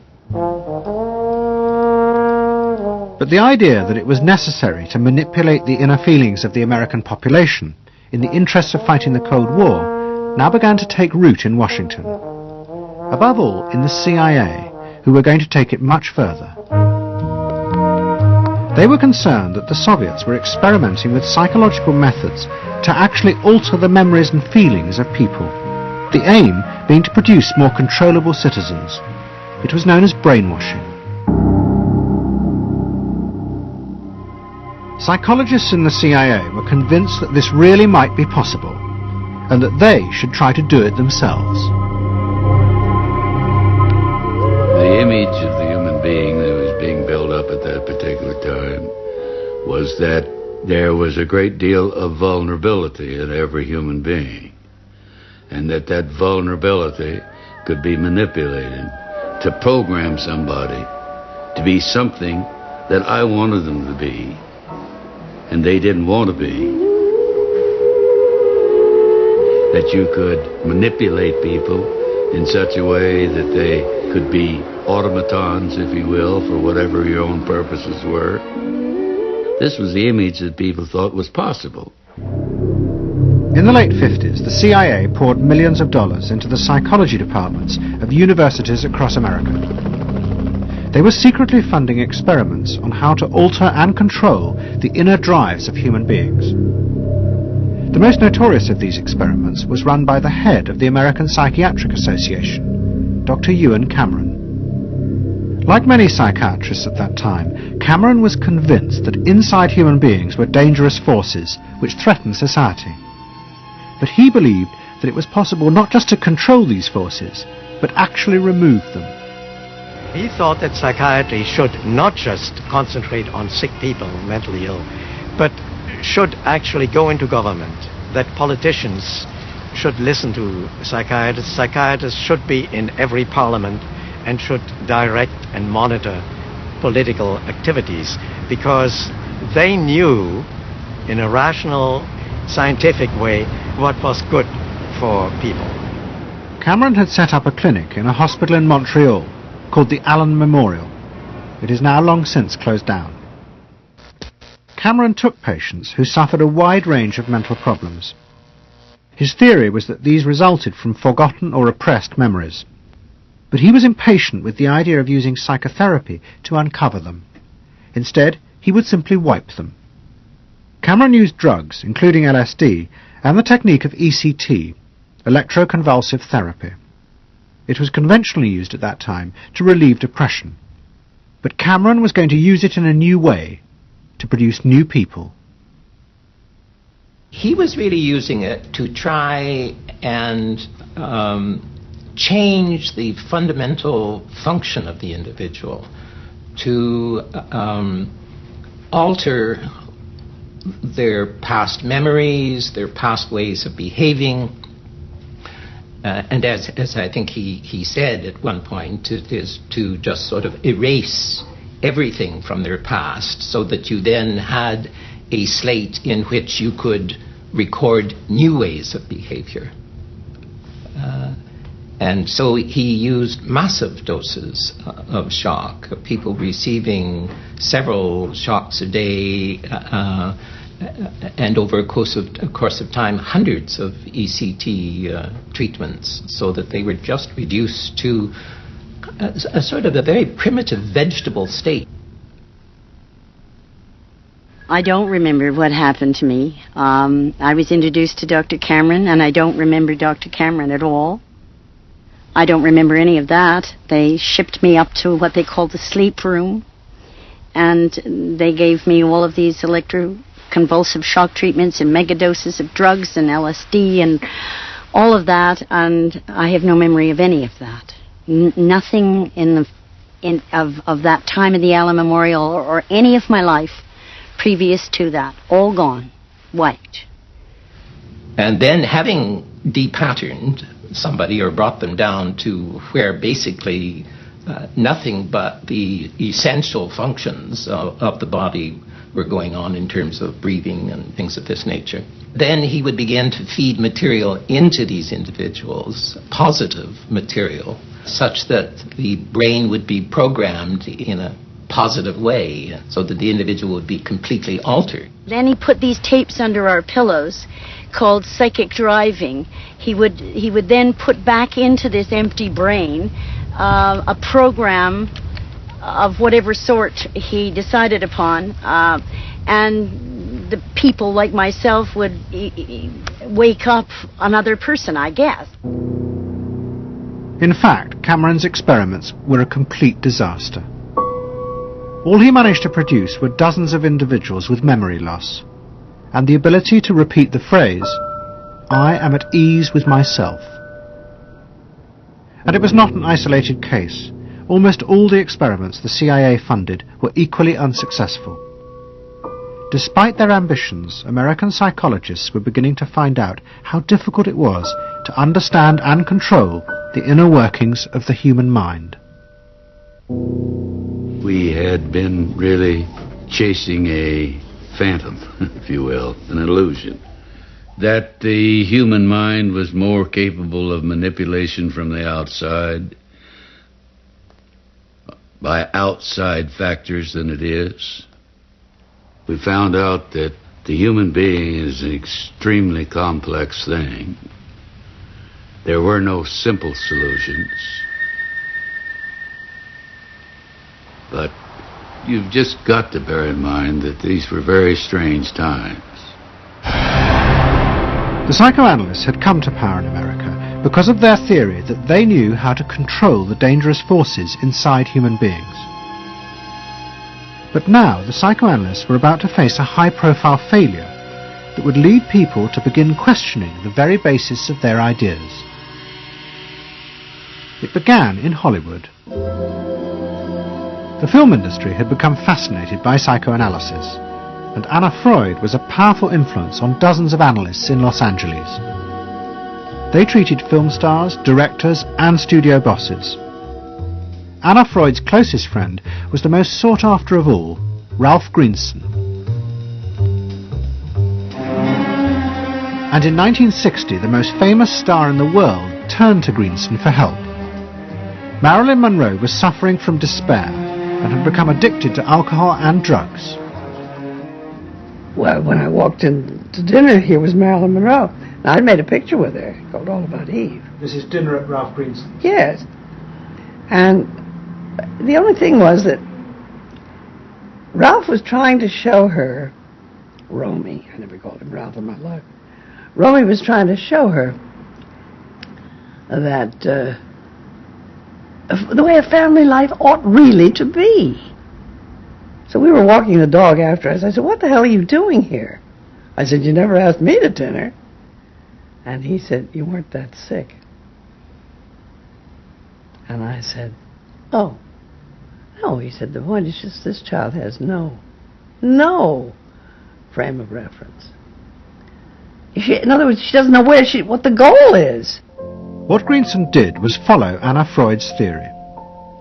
If Marilyn Monroe could be taught to conform to what society considered a normal pattern of life, that would help her ego control her inner destructive urges. But Greenson pushed it to an extreme. He persuaded Monroe to move into a house nearby that was decorated like his own. He then took her into his own family life, and he, his wife, and his daughter played at being Monroe's own family. Greenson himself would become the model of conformity. And so this someone whom she regarded as important and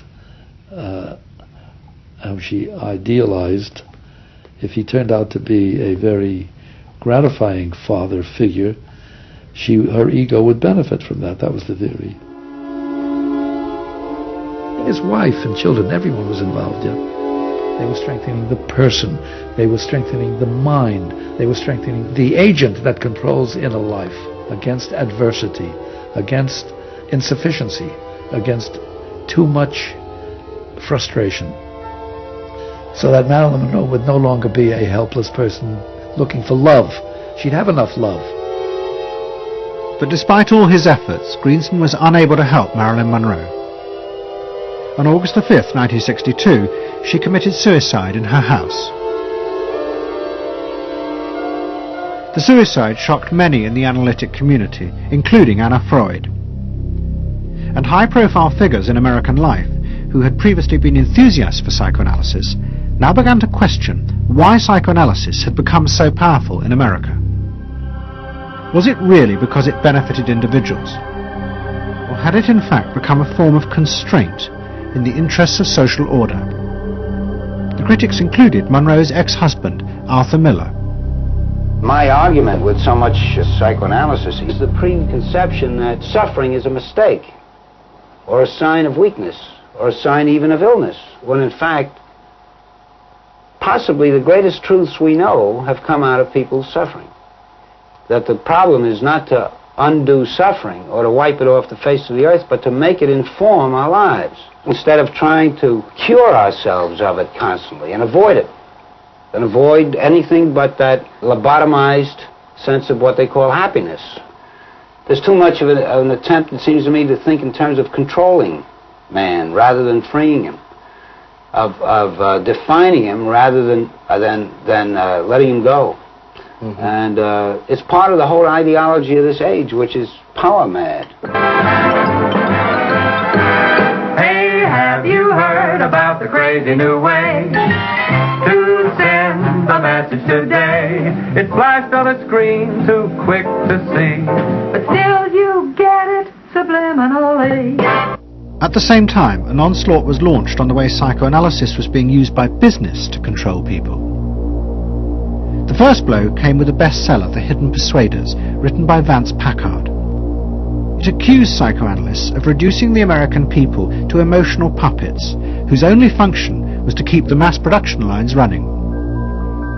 They did this by manipulating people's unconscious desires to create longings for ever new brands and models. They had turned the population into unwitting participants in the system of planned obsolescence. The second blow came from an influential philosopher and social critic, Herbert Marcuse. He had been trained in psychoanalysis. This is a childish application of psychoanalysis, which does not take at all into consideration the very real political systematic waste of resources, of technology and of the productive process. For example, planned obsolescence. For example, the production of innumerable brands and gadgets who are, in the last analysis, all the same. The production of innumerable different marks of automobiles. And this prosperity at the same time, consciously or unconsciously, leads to a kind of schizophrenic existence. I believe that in this society an incredible quantum of aggressiveness and destructiveness is accumulated precisely because of the empty prosperity, which then simply erupts.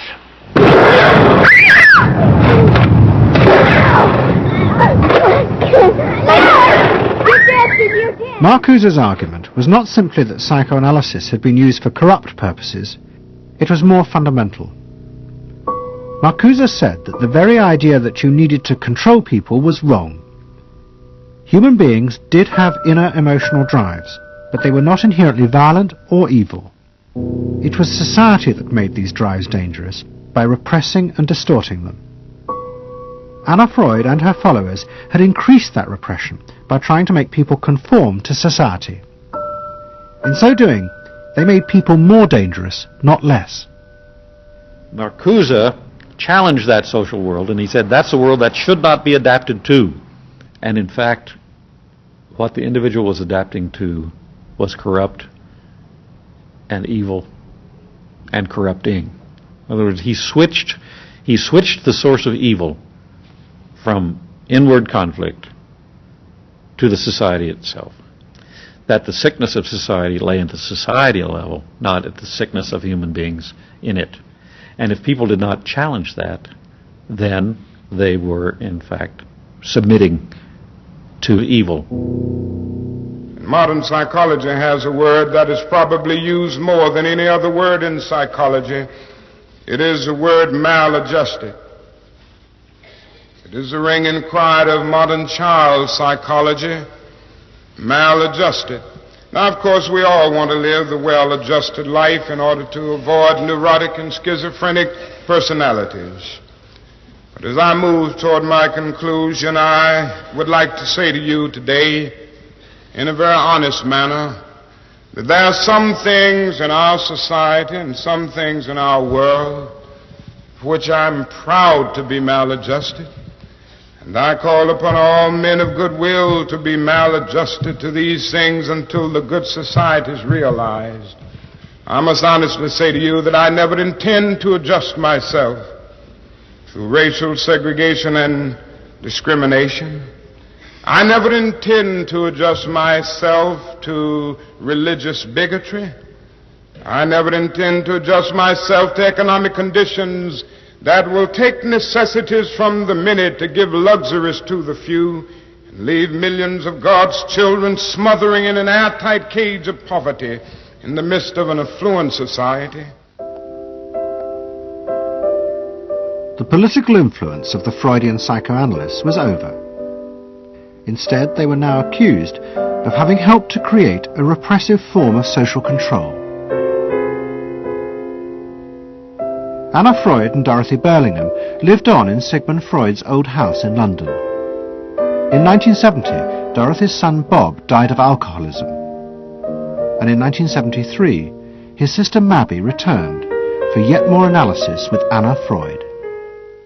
She went back for more analysis. She was living at 20 Maresfield Gardens in the Freud house, as I guess she did when she wasn't with her husband, and she committed suicide. She took an overdose of sleeping pills.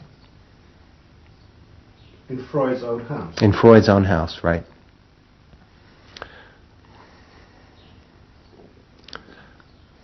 So, I mean, the obvious, there are a lot of implications that one can draw from that, and I just think she happened to reach the end of the rope there. Although it would seem to be a very pointed act. Obviously, suicide is a very politicized act, and to do it in Sigmund Freud's own house is certainly different from doing it in Riverdale back in New York.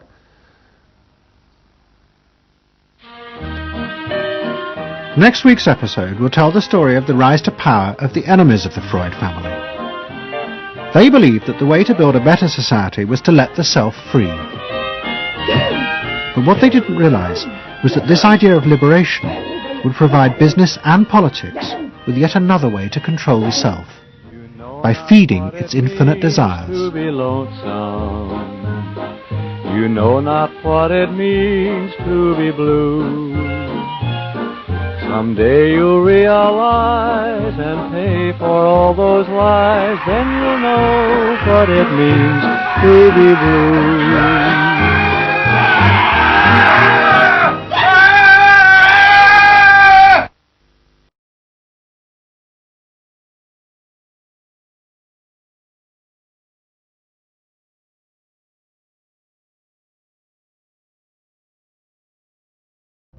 Don't settle for anything less than you can be.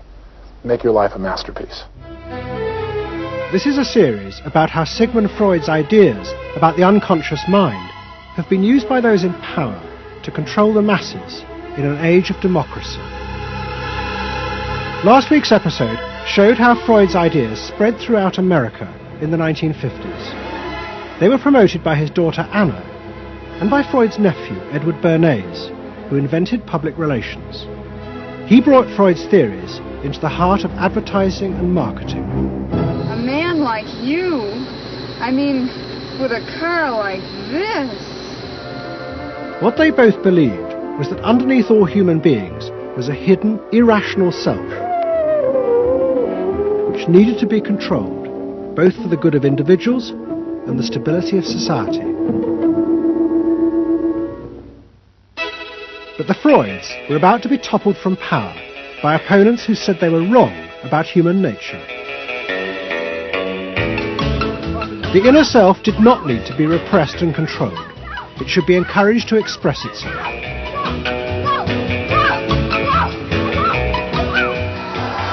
Out of this would come a new type of strong human being and a better society. But what in fact emerged from this revolution was the very opposite. An isolated, vulnerable, and above all greedy self, far more open to manipulation by both business and politics than anything that had gone before. Those in power would now control the self, not by repressing it, but by feeding its infinite desires.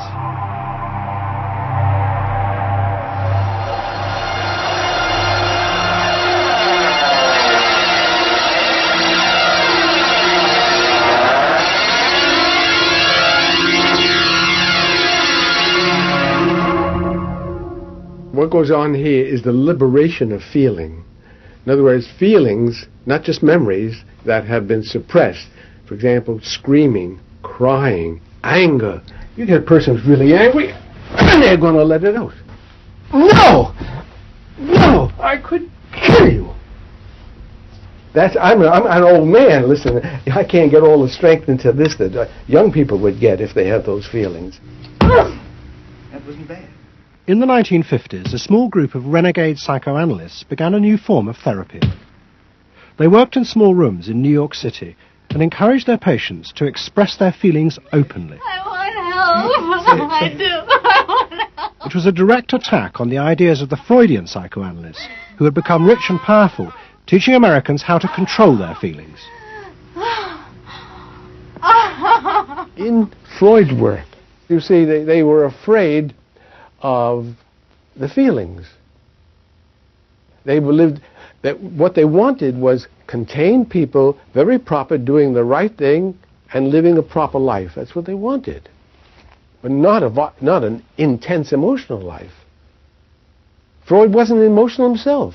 I mean, he's an intellect, Freud. I was an intellect too, I know, but I'm also more than that now. The leader of this group was a man hated by Freud and his family. He was called Wilhelm Reich.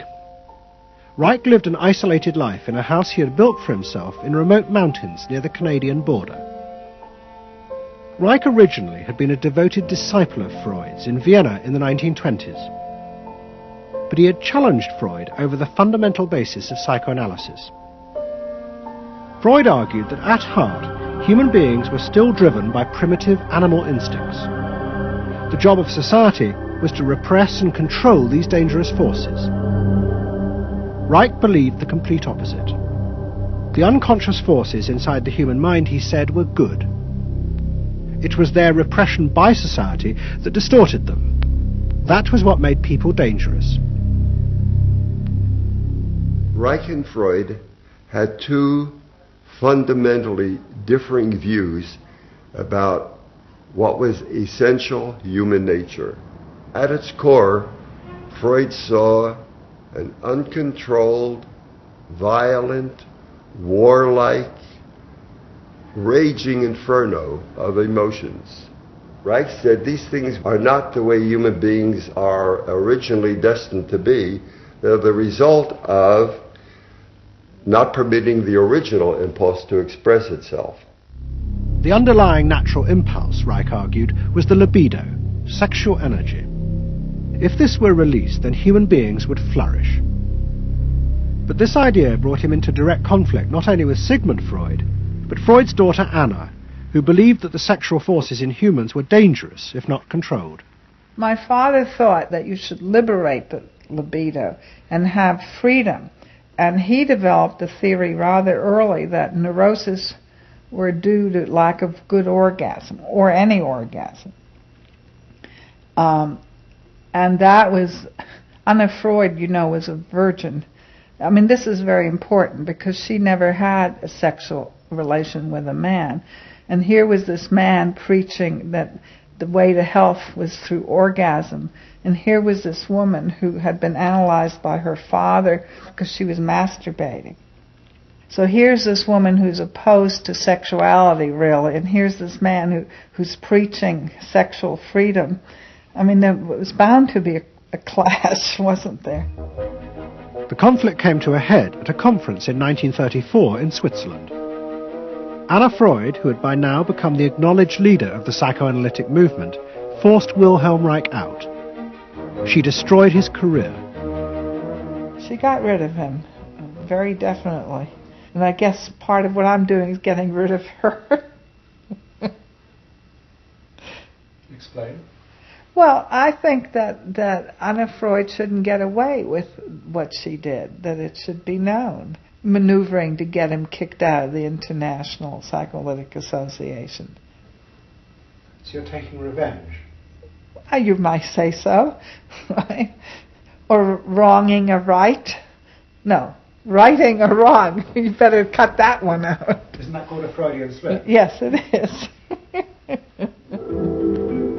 Reich fled to the United States and built his home and a laboratory.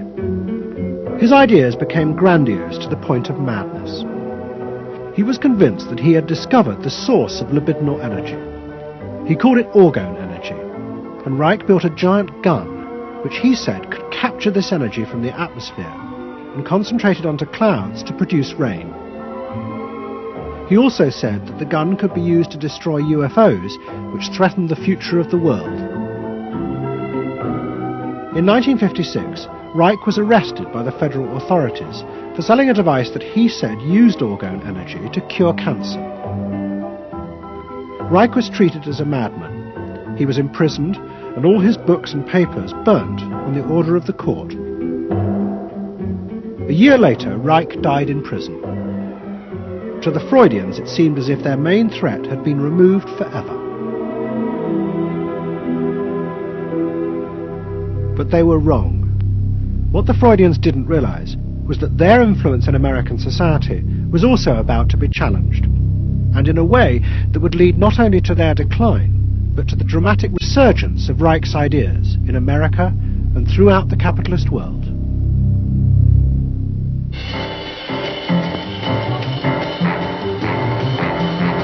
The consumer is king. His whim makes or unmakes manufacturers, wholesalers, and retailers. Whoever wins his confidence wins the game. Whoever loses his confidence is lost. By the late 50s, psychoanalysis had become deeply involved in driving consumerism in America.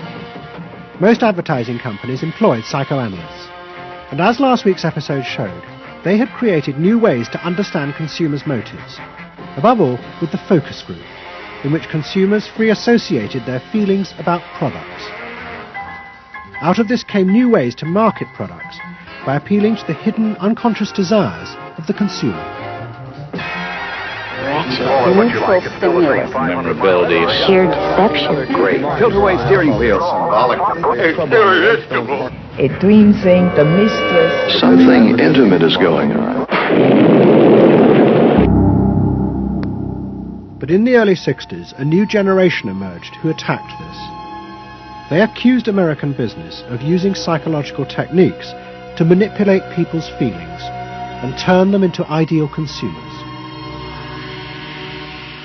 Advertising was manipulation. It was a way to get you to do something that didn't come out of you. It came out of somebody else. Somebody else said, this year you should be wearing powder pink shirts with matching powder pink buck shoes. And I said, why? That's not who I am. That's who somebody else is. They wanted you to be somebody who would buy their stuff. This whole feeling of being somebody else's tool. I don't want to be that. I don't want to be somebody else's man. I want to be me. In the mid-60s, a protest movement began on America's campuses. One of the students' main targets was corporate America. They accused the corporations of brainwashing the American public. Consumerism was not just a way of making money, it had become the means of keeping the masses docile, while allowing the government to pursue a violent and illegal war in Vietnam. The student's mentor was a famous radical philosopher called Herbert Marcuse. Marcuse had studied psychoanalysis and was a fierce critic of the Freudians. They had, he said, helped to create a world in which people were reduced to expressing their feelings and identities through mass-produced objects. It resulted in what he called one-dimensional man, conformist and repressed. The psychoanalysts had become the corrupt agents of those who ruled America. It was one of the most striking phenomena to see to what extent the ruling power structure could manipulate, manage and control not only the consciousness but also the subconscious and unconscious of the individuals. And this took place on a psychological basis by the controls and the manipulation of the unconscious primary drives which Freud stipulated. Think about it, dear American people out there. You hear him, huh? You're all brainwashed, kiddies. You're all brainwashed. That's why you're here. They're saying right now, kill the bum. Look, I look at you in the living room. You know, you're saying, kill me.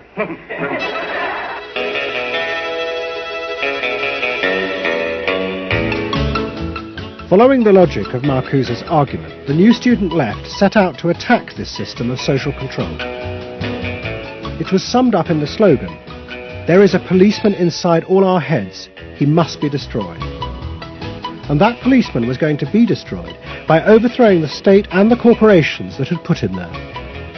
One group, the Weathermen, began a series of bomb attacks on companies that they said both controlled people's minds through consumer products and made the weapons being used in Vietnam. There's no way to be committed to nonviolence in the middle of the most violent society that history's ever created. I'm not committed to nonviolence in any way. We want to live a life that isn't based on materialistic values, and yet the whole system of government and the economy of America is based on profit, on personal greed and selfishness. So that in order to be human, in order to love each other and be equal with each other and not place each other in roles, we have to destroy the kind of government that keeps us from asserting our positive values of life. But the American state fought back violently. At the Democratic Convention in Chicago in 1968, the police and the National Guard were unleashed to attack thousands of demonstrators. It was the start of a phase of ruthless repression of the New Left in America. It culminated in the killing of 4 students at Kent State University 18 months later. In the face of this, the left began to fall apart. We had met the force of the state. It was much bigger and stronger and more powerful than we realized. And at that point, what seemed to happen was that there was a change in tactics. Confronted by this violent repression, many in the New Left began to turn to a new idea. If it was impossible to get the policeman out of one's head by overthrowing the state, instead one should find a way of getting inside one's own mind and removing the controls implanted there by the state and the corporations. Out of this would come a new self, and thus a new society.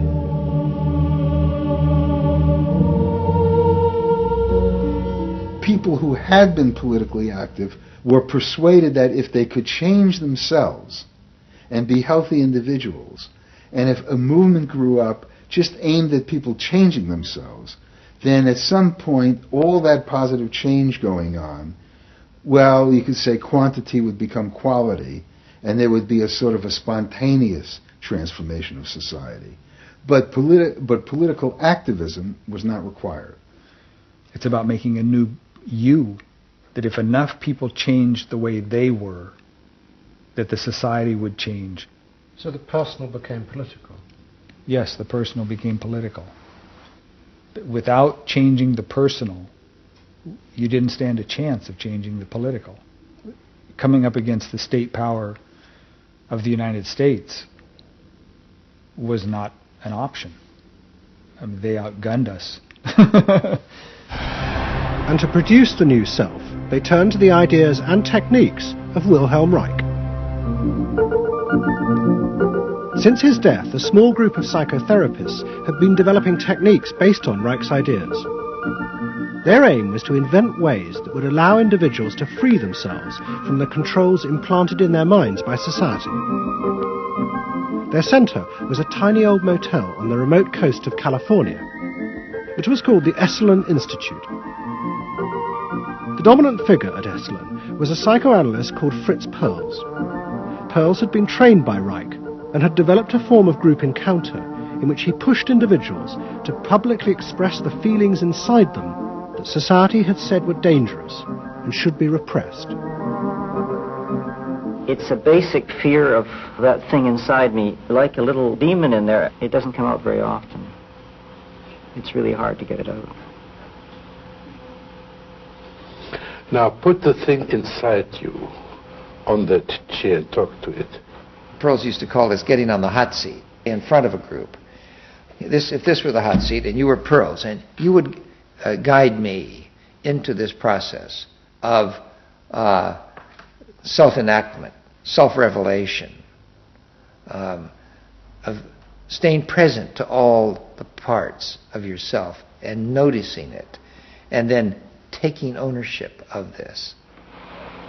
As the demon? Yeah. Yes, I can come out. I can come right out of him, and I can push him aside. And you Say you. I can push you aside. Yeah. Be the demon with each one of us. I can make you all cry. I can make you all feel terrible. Maybe even forever. I can make this mouth here, do things and say things. I can almost destroy anyone, each one of you, if I get out. There isn't one of you that I would spare. Not even you. Yeah. How do you feel now? I feel better. I feel very honest. Yeah. And you notice the increase of power. In other words, taking ownership of who you are and how you act and how you feel. Your whole being in the world. In other words, giving you autonomy, owning your freedom. I'm frightening. When I have my power, I'm frightening. See, I frighten you with my power. I frighten you with my power. Now, where do you feel your power? In your hands? In your muscles? Where else? Wake up! I want you for me! God damn you! Okay. Stop it. You. It was not phony movement. That's what I wanted to do, and I did it. What Pearls and others working at Esalen believed was that they were creating ways that allowed individuals to express their true inner selves. I want them to applaud for me. Out of this, they believed, would come new autonomous beings free of social conditioning. To the left, defeated in the wake of Chicago, it was an enormously attractive idea. These techniques could be used to unleash a new, powerful self, strong enough to overthrow the old order.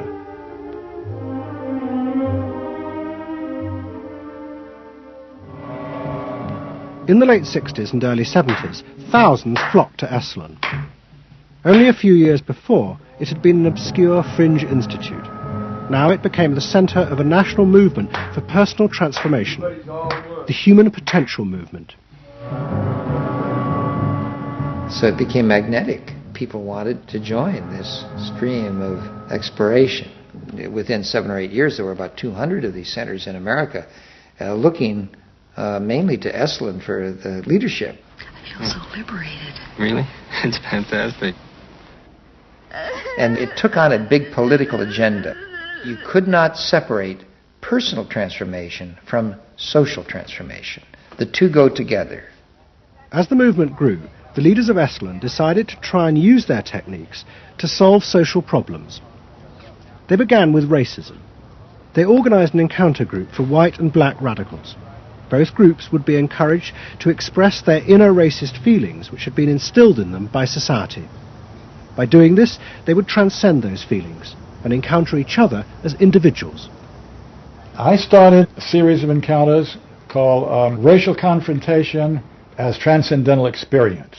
We thought that we wanted to get that kind of black-white confrontation so you could really get down to see what was between the two races, not by backing off and trying to be polite, but by going right into the belly of the beast, of this beast of racial prejudice. And these were extremely dramatic. These were the toughest workshops ever convened at Esalen Institute. I'm looking at you, Whitey. You got clothes on. You got shoes on. You're so sure looking at me, huh? You got the goddamn police in the neighborhood. Really? They're not my police. You got a governor. You got a mayor. Oh, really? You got the president. You got ambassadors. You can vote, too. You got jets in Vietnam. That's the benefits of slave labor. You got buildings, skyscrapers that you dominate and control economically and politically. And tell me that it's not yours. It's yours, too. Then the blacks all got together and attacked the whites. And they just let us have it. What they call it was peeping somebody. Peeping somebody means peeping into their secrets, into their phoniness, and so forth. Like the white liberal. Oh, they really got onto the white liberal, you know. So don't give me no shit about I'm free. You're a goddamn liar, you white pink son of a bitch, you. Yeah, I want to know what you came down here for. You want a black buck, huh? Yeah. You looking for a stud? Huh? Well, what did you come here for? You're sitting there with your legs all gap wide open showing your drawers. Now what did you come here for? The black-white encounter groups were a disaster. The black radicals saw it as an insidious attempt to destroy their power. By trying to turn them into liberated individuals, Esalen was removing the one thing that gave them power and confidence in their struggle against racism, their collective identity as blacks. For my reason. For your reason. Now dig this. Your reason for being here is different from my reason. So the Human Potential movement turned to another social group who they believed would benefit from personal transformation. Nuns. And this time they were more successful. The Convent of the Immaculate Heart in Los Angeles was one of the largest seminaries in America. A group of radical psychotherapists approached the convent. They wanted to try out their techniques for personal liberation on individuals whose identities were defined by a series of external rules which they had deeply internalized. The convent, anxious to appear modern, agreed to the experiment. And we did weekend encounter workshops for several hundred Immaculate Heart nuns.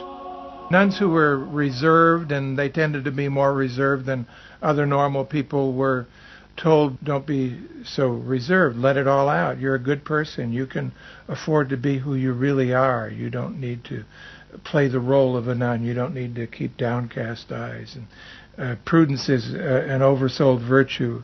You're trying to assert yourself, trying to find out who you are, who you're becoming.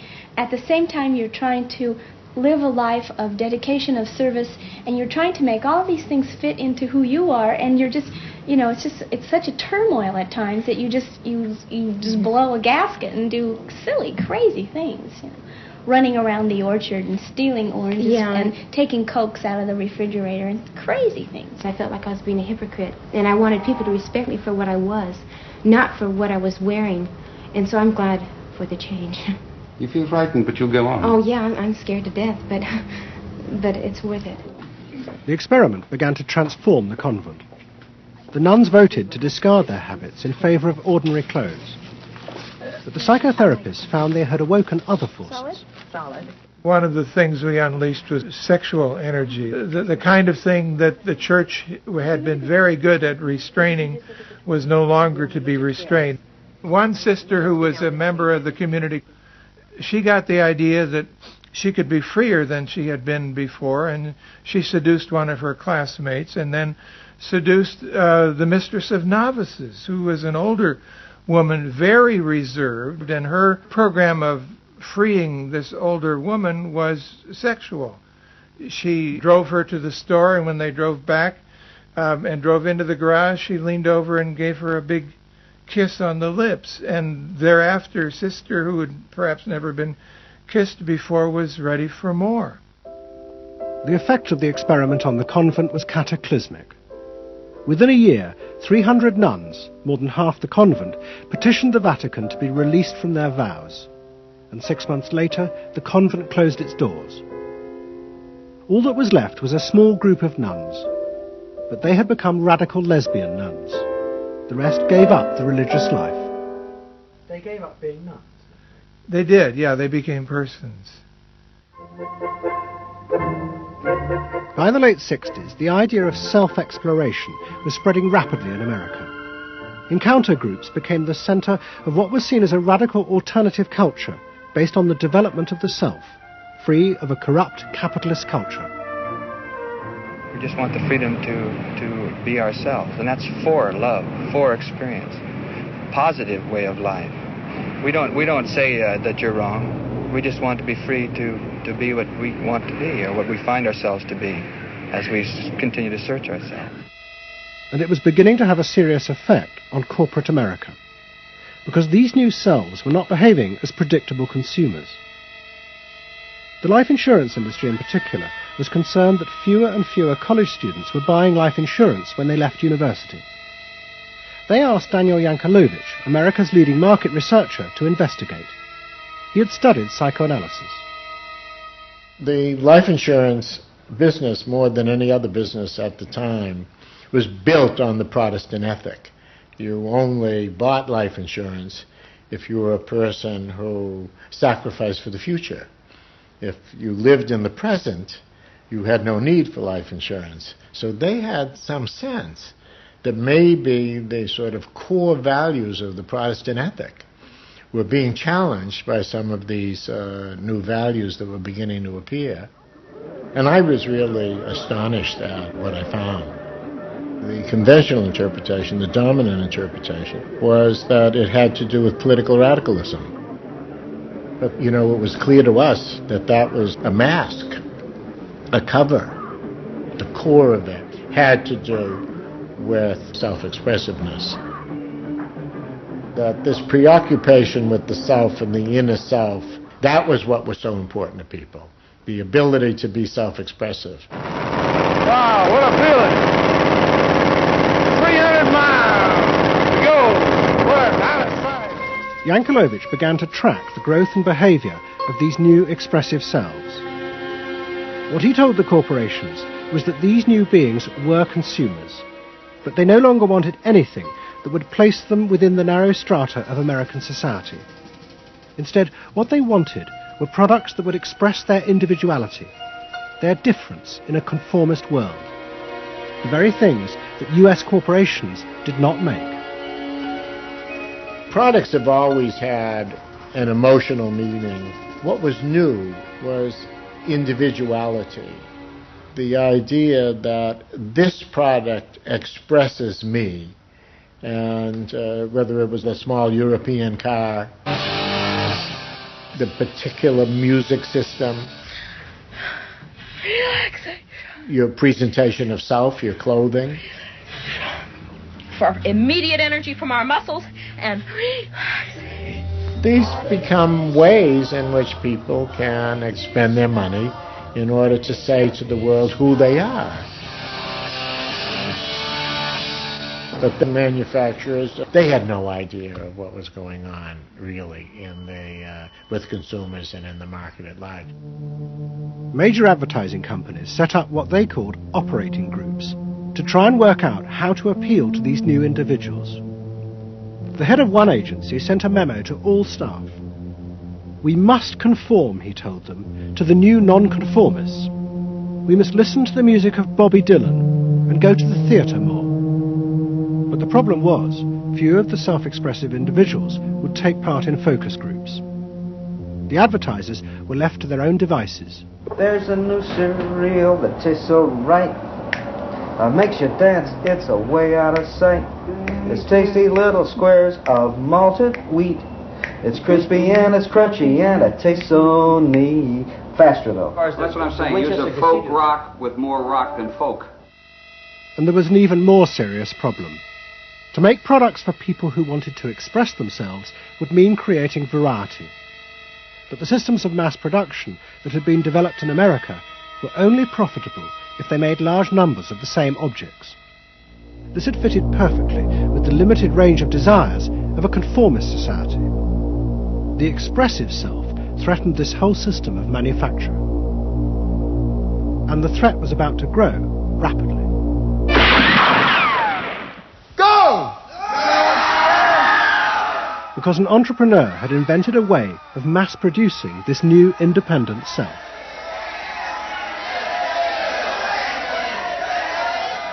He was called Werner Erhard. Some of the stuff that we traditionally think of as being in your mind is actually in the world, because you're moving to that too. Erhard had invented a system called EST, Erhard Seminar Training. Hundreds of people came for weekend sessions to be taught how to be themselves. And EST was soon copied by other groups, like Exegesis in Britain. Many of Erhard's techniques came from the human potential movement, but he criticized the movement for not having gone far enough. Their idea that there was a central core inside all human beings was, he said, just another limitation on human freedom. In reality, there was no fixed self, which meant that you could be anything that you wanted to be. The thesis of the human potential movement was that there was something really good down in there. And if you took these layers off, what you were going to wind up with was a kernel, a something that was innately self-expressive, that was the true self, that was going to be a wonderful thing. In actuality, you found people who'd gone to the last layer and took off the last layer and found that what was left was nothing. All right, push! Move! Do it! The S sessions were intense and often brutal. The participants signed contracts agreeing not to leave and to allow the trainers to do anything they thought necessary to break down their socially constructed identities. You're gonna get sandwiched in there. Push! Go for a win! If I push harder than you do, I'm gonna squash you. So you better push fast. Now, hard, do it! That's it, do it, yeah! Push, good, good, good! Again! Yes! The real point to the S training was to go down through layer after layer after layer after layer until you got to the last layer and peeled it off, where the recognition was that it's really all meaningless and empty.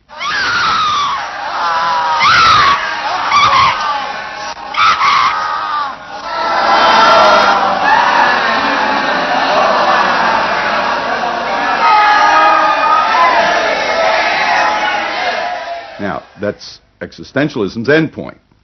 S went a step further in that people began to recognize that it was not only meaningless and empty, but it was empty and meaningless that it was empty and meaningless.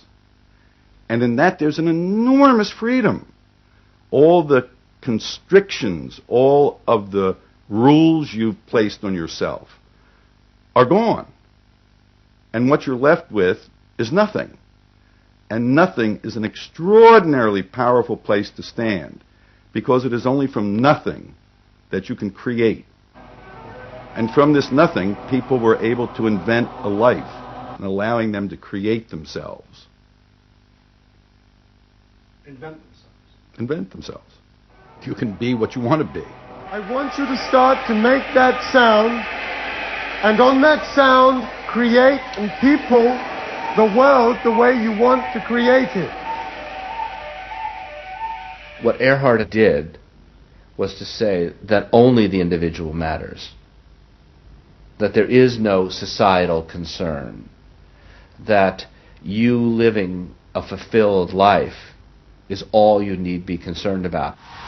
Est people came out of those trainings feeling that it wasn't selfish to think about yourself, it was your highest duty. So kiss me and smile for me. Tell me that you'll wait for me. Hold me like you never let me go. The training is 2 weekends, and it was quite an incredible experience in my life. I'll forever be grateful for the experience. I got a great deal out of it. We really want to know who we are. There are things going on. We learn more and more about ourselves all the time. And to really find out what it is that makes us tick and how we are discovering ourselves. Est became hugely successful. Singers, film stars, and hundreds of thousands of ordinary Americans underwent the training in the 1970s. But in the process, the political idea that had begun the movement for personal transformation began to disappear. The original vision had been that through discovering and expressing the self, a new culture would be born, one that would challenge the power of the state. We will not let them separate our culture from our politics. We are a people. We are all together. But what was now emerging was the idea that people could be happy simply within themselves, and that changing society was irrelevant. One of the proponents of this was Jerry Rubin. In 1968, Rubin, as leader of the Yippies, had led the march on Chicago, but now he had undergone S training. I was willing to die, and I had a martyr complex in a sense. I think we all did. And I've given up that ideal of sacrifice. And I'm not as I'm not as overwhelmingly moved by injustice as I was. And now we reincarnated ourselves from within. Basically, the politics were lost and totally replaced by this lifestyle, and then the desire to become deeper and deeper into the self. By now, a grandiose sense of the self. And my a good friend and one of the original Yippie founders, Jerry Rubin, definitely moved in that direction.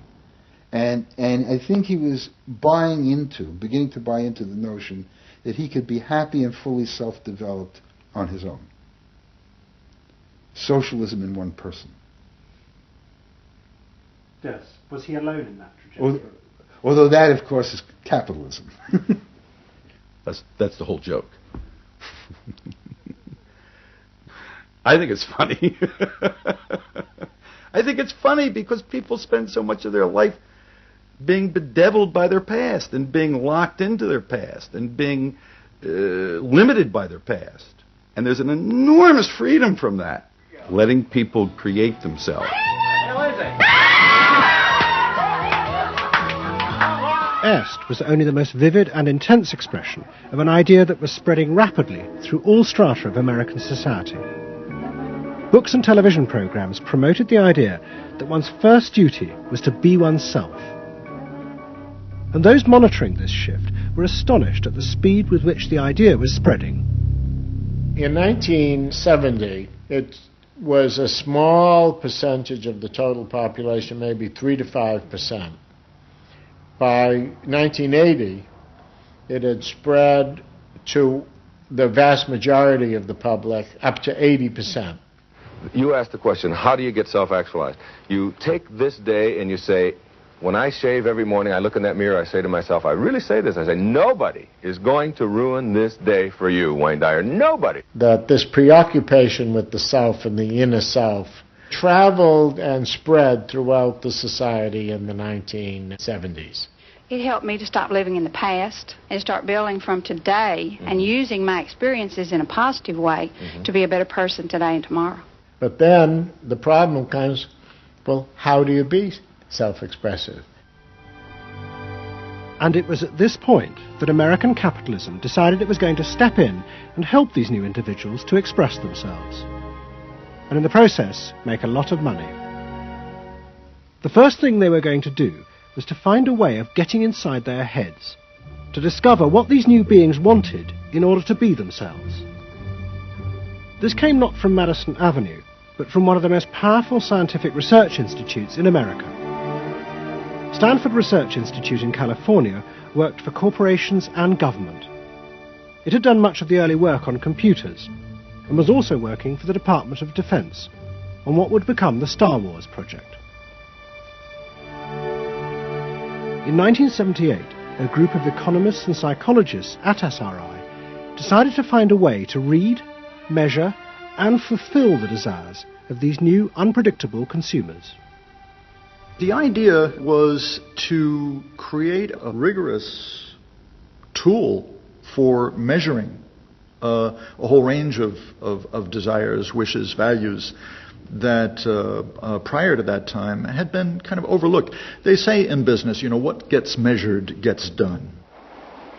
We were basically telling manufacturers, if you're really going to satisfy not just the basic needs, but individuated wants, whims, and desires of more highly developed human beings, you're going to have to segment. You're going to have to individuate. To do this, SRI turned for help to those who had begun the liberation of the self.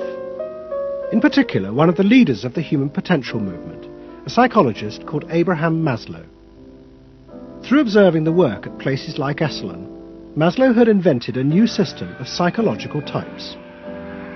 He called it the hierarchy of needs, and it described the different emotional stages that people went through as they liberated their feelings. At the top was self-actualization. This was the point at which individuals became completely self-directed and free of society. The team at SRI thought that Maslow's hierarchy might form the basis for a new way to categorize society, not by social class, but by different psychological desires and drives. To test this, they designed a huge questionnaire with hundreds of questions about how people saw themselves, their inner values. The questions were designed to see whether people fitted into Maslow's categories. We were trying to find out what people really felt like. So we asked these really penetrating questions, and we hired a company that administers surveys, to do them. They said they've never seen anything like it. Usually you have to send out a postcard 6 weeks and then another postcard, and then you got to call the people up, to get the return rates up. We had an 86% return, and they only sent out one postcard. People loved filling out this questionnaire. We got several questionnaires back with a note attached saying, do you have any other questionnaires I could fill out? Because we were asking people to think about things that they had never thought about before, and they liked thinking about them. Like what? Like what they felt inside? Yeah, like what they felt inside. What motivated them? What was their life about?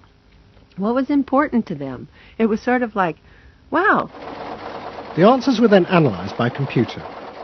It revealed that there were underlying patterns in the way people felt about themselves, which fitted Maslow's categories.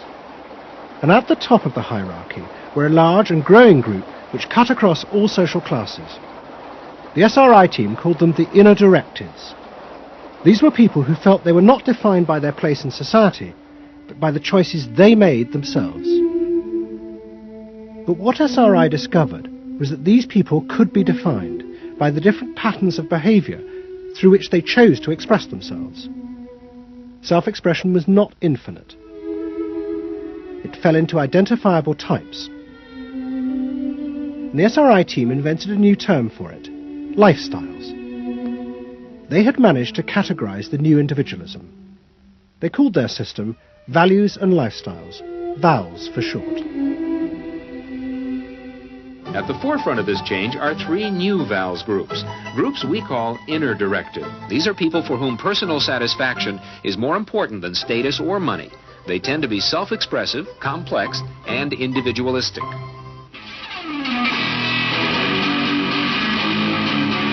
Rob is an I am me. I am me's are searching for new values, breaking away from traditions and inventing their own standards. Rob even invented his own name, Rob Noxious. Jody is an experiential.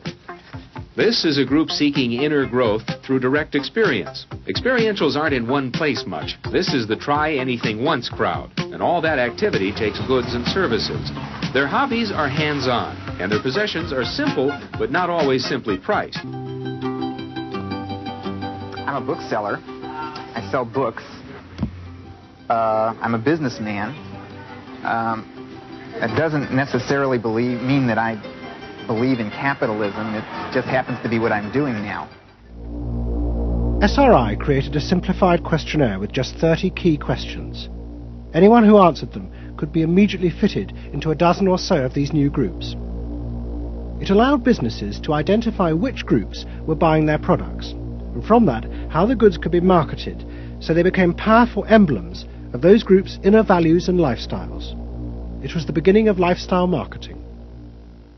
So it allowed people not just to look at people as demographics, group of age and income and whatever, but to really understand the underlying motivations. I mean, most of marketing was looking at people's actions and trying to figure out what to do.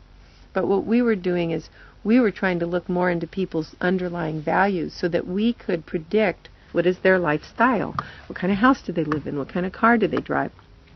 So the corporations were then able to sell things to them by understanding them, by having labels, by knowing what these people look like, where they live, what their lifestyles are. If a new product expressed a particular group's values, it would be bought by them. This is what made the values and lifestyle system so powerful. Its ability to predict what new products self-actualizers would choose. And this power was about to be demonstrated dramatically. VALS would show it could predict not just the products they would buy, but the politicians they were going to choose to elect. Ladies and gentlemen, the next President of the United States of America, Ronald Reagan! In 1980, Ronald Reagan ran for president. He and his advisors were convinced they could win on a program of a new individualism. It would be an attack on 50 years of government interference in people's lives. I wrote a speech about let the people make the basic decisions, get judges out of the way, get bureaucrats out of the way, get centralized government out of the way. I gave Reagan a choice of several titles for the speech, and the one he picked was let the people rule. Let the people regain rule, regain control over their own destiny away from a remote elite in Washington.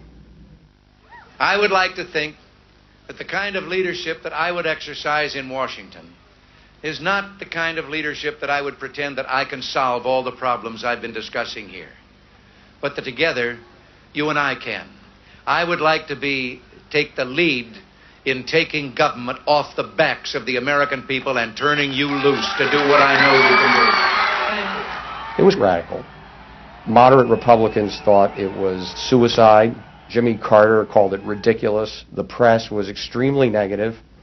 But the odd thing is that it polled very well in New Hampshire, which was the first primary state, the state that we had to win. What was odd was that there seemed to be a strange mosaic of support for Reagan's policies. The traditional pollsters could see no coherent pattern across class, age, or gender. But those who had designed the values and lifestyle system believed that they knew why. They were testing their system in both America and Britain. And they were convinced that both Reagan's and Mrs. Thatcher's message about individual freedom would appeal to the group at the top of their hierarchy, the inner directeds, because it fitted with the way they saw themselves. They were really concerned about being individuals, being individualistic. And so in the early stages, when we were looking at the messages that both Thatcher and then Reagan were putting across, we said, they are using words that will really appeal to a lot of the younger people, and particularly to the people who are moving towards self-actualization. We call them the inner-directed people.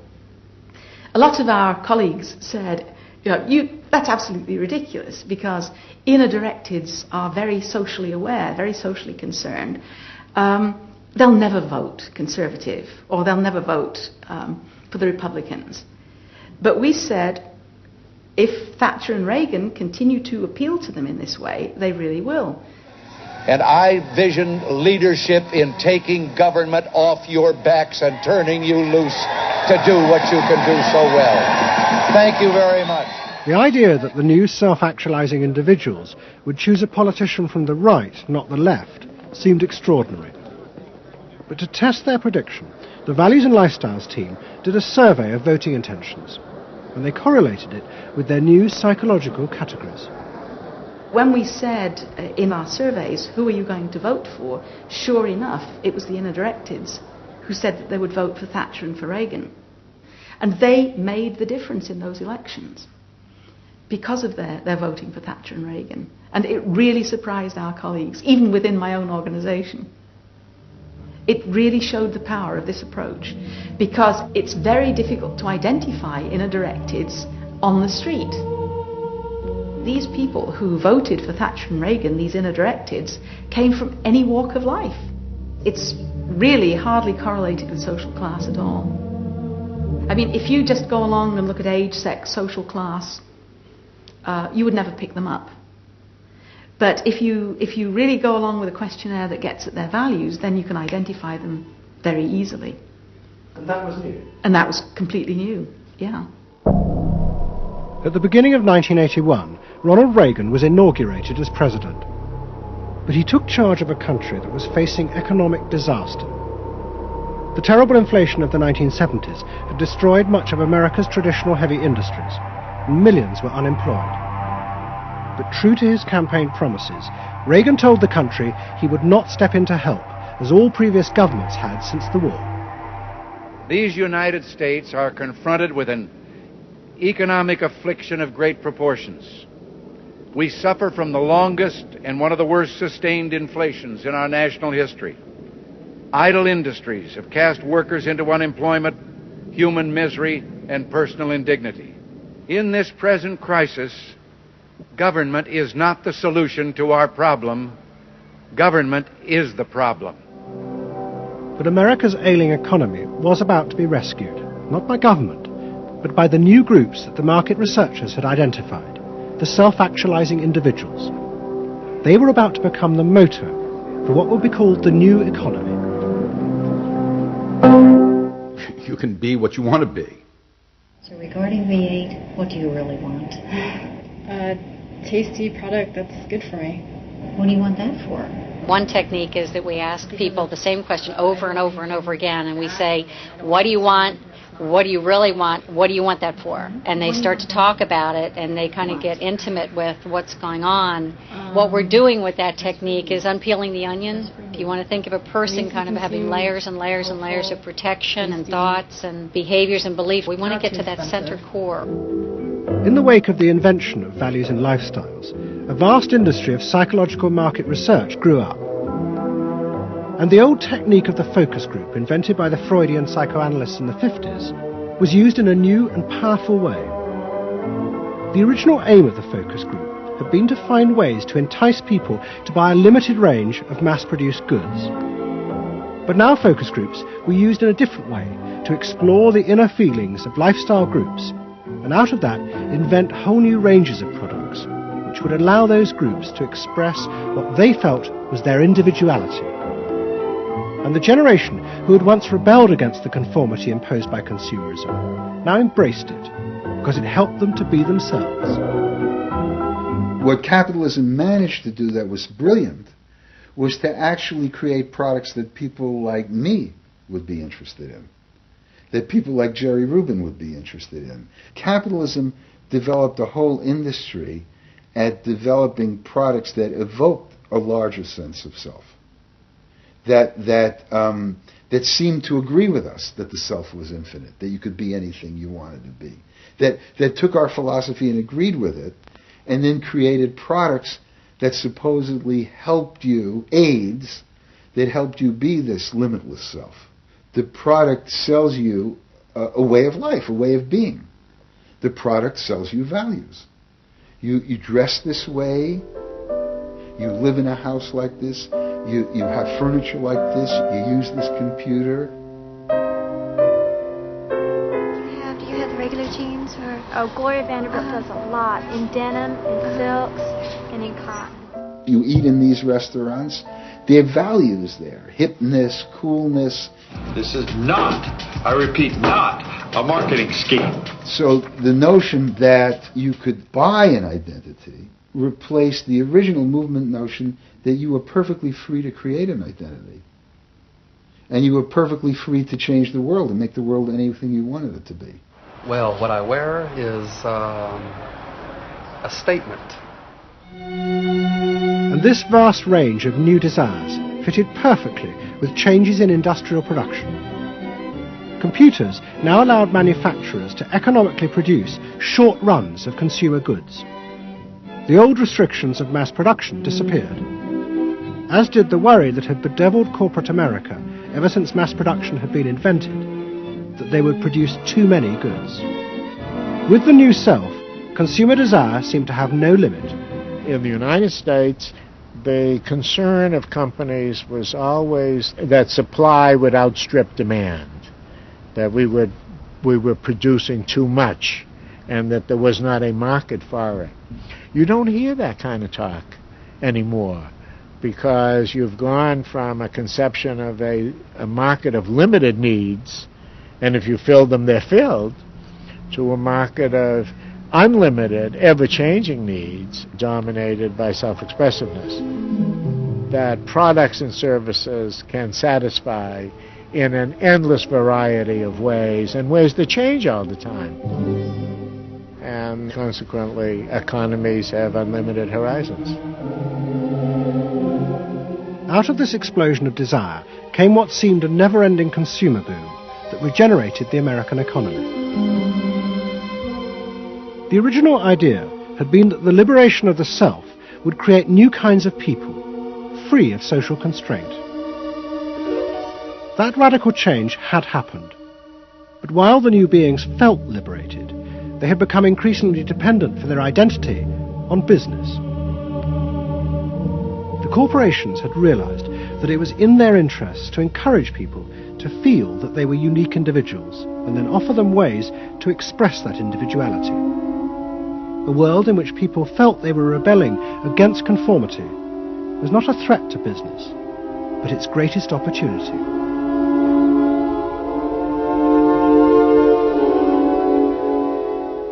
It was, in a sense, the triumph of the self. It was the triumph of a certain self-indulgence, a view that everything in the world and all moral judgment was appropriately viewed through the lens of personal satisfaction. Indeed, the ultimate ending point of that logic is that there is no society. There is only a bunch of individual people making individual choices to promote their own individual well-being.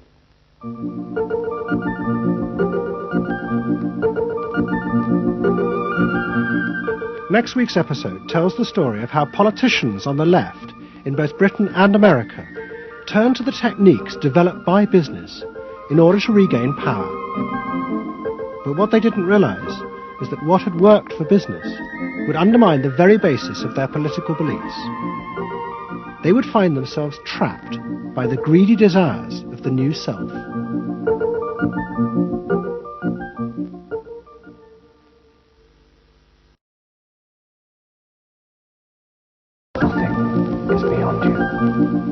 This is the story of the rise of an idea that has come to dominate our society. It is the belief that the satisfaction of individual feelings and desires is our highest priority. Today we're going to tell you how to get whatever you want. I wanted to live a different life that wasn't available to me in the image I was born. I'm here, look at me, notice me. Previous episodes have shown how this rise of the self was fostered and promoted by business. They had used the ideas of Sigmund Freud to develop techniques to read the inner desires of individuals and then fulfill them with products. This final episode is about how that idea took over politics. It tells the story of how politicians on the left, in both America and Britain, turned to these techniques to regain power. They believed that they were creating a new and better form of democracy, one that truly responded to the inner feelings of individuals. But what the politicians didn't realize was that the aim of those who had originally created these techniques had not been to liberate the people, but to develop a new way of controlling them in an age of mass democracy.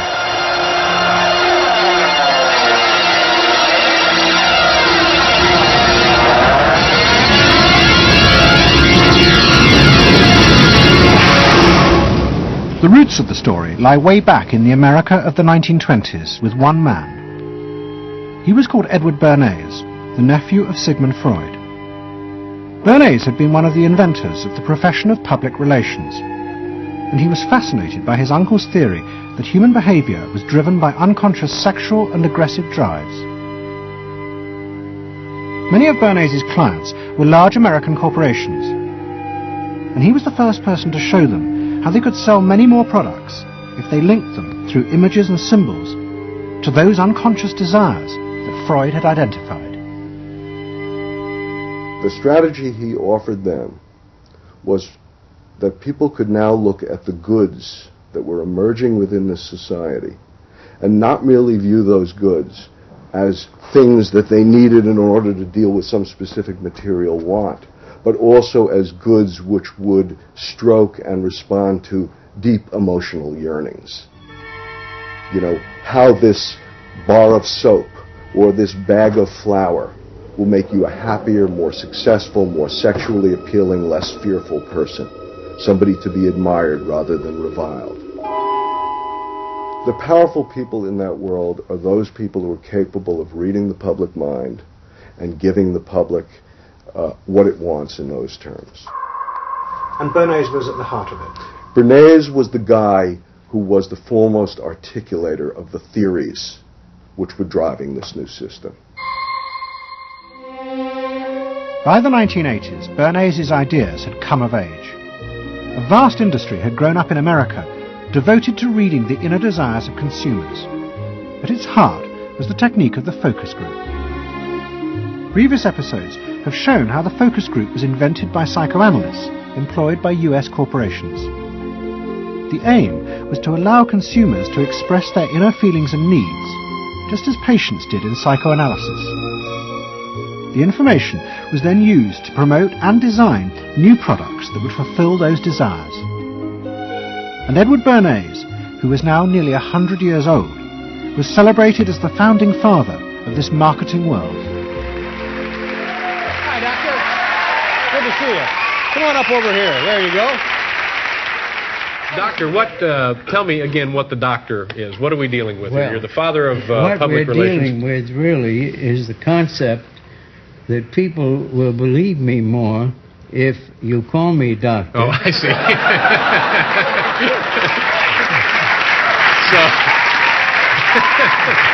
That's a good idea.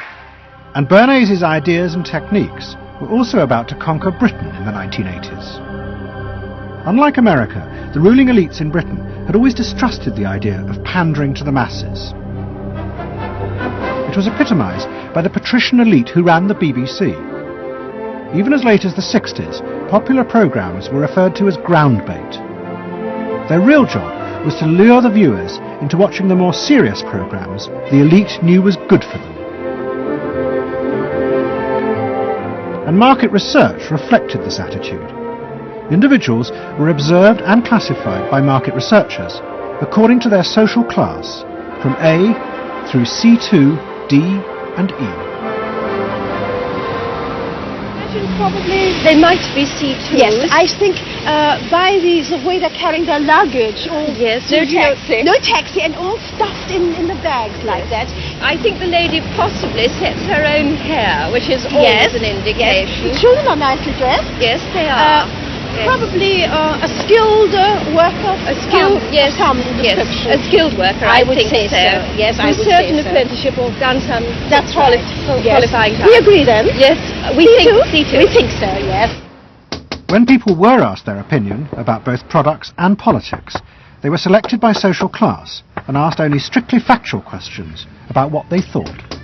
Leaving your own party sympathies on one side, who do you think will win this forthcoming election? Labour. Labour.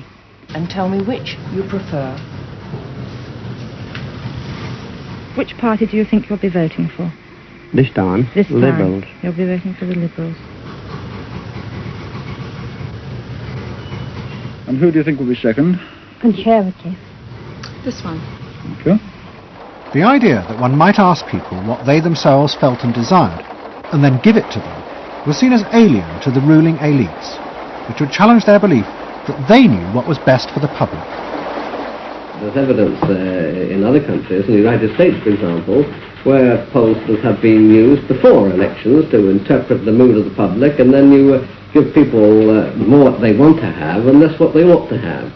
But again, this could be alleged to be more democratic, I don't know. It's very dangerous ground, I think, though, when polls are used in that way. But then, in the economic crisis of the mid-70s, British industry was forced to begin to pay attention to the inner feelings of consumers. As the recession deepened, consumer spending fell dramatically, and the advertisers insisted that the only way for companies to survive was to make their advertising more effective. And to do this, they would have to delve into people's underlying psychological motives for purchasing. The advertising industry started to bring in Americans to run focus groups with British housewives. Everyone is a unique person, and even though you're a group of 10 today, we don't want a group opinion. And we want to know your ideas and your thoughts, no matter how crazy it might be. Please let your imagination run wild, because that's how very crazy things like instant coffee got born. Now, can we get somebody, this lady, to be a kitchen sink? And kitchen sink, how do you feel with these things that are being used to clean you up? Well, I've got to feel clean. I've got to be kept clean. So I feel that. I should hate it if I was all greasy, so I've got to be easy to clean. Okay, now the housewife, this lady, what would you use to clean your kitchen sink? A scouring powder. Of course, a cloth to apply the things on, and plenty of water. Now, how do you feel as you're doing this chore? Feel satisfied? Well satisfied when I have done it, yes. I'm doing my duty. I feel it's a job well done. The consumers were encouraged to play at being products, from household cleaners to car seat belts. The aim was not to talk rationally, but to act out and reveal their inner emotional relationship to products. Which firmly and unmistakably underlines. And then a politician emerged who also believed that people should be allowed to express themselves. Instead of being controlled by the state, the individual should become the central focus of society. Some socialists seem to believe that people should be numbers in a state computer. We believe they should be individuals. We're all unequal. No one, thank heavens, is quite like anyone else, however much the socialists may pretend otherwise. And we believe that everyone has the right to be unequal. But to us, every human being is equally important. A man's right to work as he will, to spend what he earns, to own property, to have the state as servant and not as master, they are the essence of a free economy. And on that freedom, all our other freedoms depend. Mrs. Thatcher's vision was of a society in which the wants and desires of millions of individuals would be satisfied through the free market. This, she believed, would be the engine to regenerate Britain. And with her ascent to power, the advertising and marketing industries flourished. Their task was to find out what the British people really wanted and then sell it to them. In this new climate, the focus group flourished. And those who ran them borrowed from the techniques of psychotherapy to delve ever deeper into people's feelings about products. We're trying to understand how people feel about brands, how they relate to brands. That is to say, what the brand's personality is as far as consumers are concerned. And there are a number of techniques which are very, very helpful for getting to that understanding. The consumer is given crayons to doodle, to express their feelings, to go inside their own head, pull out their feelings and somehow get them onto paper. And these are ordinary drinkers expressing their feelings about drinking Guinness. Here you see a rich, very female aspect of Guinness. So if you were describing a woman who somehow to you had that character, what sort of person is it? Paula Yates, who used to lay in bed, surrounded with magazines and chocolates like a 50s starlet. Out of this research, the marketeers began to detect a new individualism. In particular, among those who had voted Conservative for the first time in 1979. They no longer wanted to be seen as part of social classes, but to express themselves. And crucial to this were the products they chose to buy. We identified that there was this trend towards what might be called individualism, where people wanted to still be part of a crowd, but to express themselves as individuals within it, to have their own personalities, to be, I suppose, their own men. I didn't want to be the same as everybody else. I wanted it to be a little bit different, a little bit individual. It's quite individual upstairs. It's not remarkable, but I think it's quite individual. It is expensive. It's Italian. It's Italian, it's expensive, and it's good quality. A little bit different. Yeah, we want to set our own standards, so nobody else has got what we've got. We just didn't want it be the same as everybody else. We just want to be different. Business responded eagerly to this new individualism, but it soon became one of the main forces driving the growing consumer boom in Britain. Using the data from the focus groups, manufacturers created new ranges of products that allowed people to express their individuality. Business also recategorized people. They were no longer divided by social class, but by their inner psychological needs. If the primary need is security and belonging, we call the groups mainstreamers. If it's status and the esteem of others, then it's aspirers. If it's control, it's succeeders. And if it's self-esteem, it's reformers. And this new marketing culture began to take over the institutions previously dominated by a patrician elite, in particular the world of journalism. The assault was led by the profession of public relations. In the past, PR had been seen as seedy and corrupt, but now it became a glamorous business, promoting products and celebrities. And one of the rising stars was another member of the Freud family, Matthew Freud, the son of the Liberal MP Clement. What Freud and other PRs realised was that they could use their celebrities as levers to infiltrate advertising into the editorial content of newspapers. The newspapers were offered exclusive interviews with celebrities, but only if they also agreed to mention products made by Freud's corporate clients, in terms dictated by the company. What happened with Freud's was that you effectively got some kind of product placement, or even the manufacturers of the product got some degree of control over how their products would appear in print. So if, for example, you did want to write about Caprice's passion for stuffed crust pizza, you would sign a contract which guaranteed that you would mention the firm Pizza Hut in at least twice in certain positions in the introductory paragraph of the article, that you would agree to run the Pizza Hut logo at such and such a size in such and such a place, and of course that you would agree to run the enclosed pictures of Caprice eating her stuffed crust pizza. There was no choice about how you would run this article in the press. You were effectively told how to run the article in the press. By Freud's? By Freud's. It's a rise of the corporate culture and the rise of business. To traditional journalists, this infiltration of advertising into the editorial pages was a corruption of their profession. But to Mrs. Thatcher's allies, like Rupert Murdoch, who owned The Sun and The Times, it was part of a democratic revolution against an arrogant elite who had too long ignored the feelings of the masses. They hate to see someone communicating with the masses. They feel that newspapers, the written word is not for the masses. That should be left to television, or perhaps to nobody. I'm very proud of The Sun, and The Sun was not represented tonight in your film. You just took page 3, which everyone seems so fascinated with. What about page 1, page 2, every other page of the paper? It was a typical piece of slanting and elitism by the BBC, who, after all, in order to get viewers for this programme, put on a very sexy episode of Star Trek, which I was watching out in the room there. Oh, I don't think they put it on to get us viewers. I think we just are lucky to follow. They try to carry viewers into these show programmes. You know how it's done. By the late 80s, Mrs. Thatcher and her allies in advertising and the media had brought the desires of the individual to the centre of society. As last week's episode showed, it was the same transformation that President Reagan had brought about in America.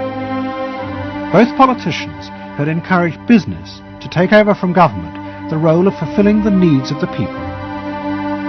In the process, consumers were encouraged to see the satisfaction of their desires as the overriding priority.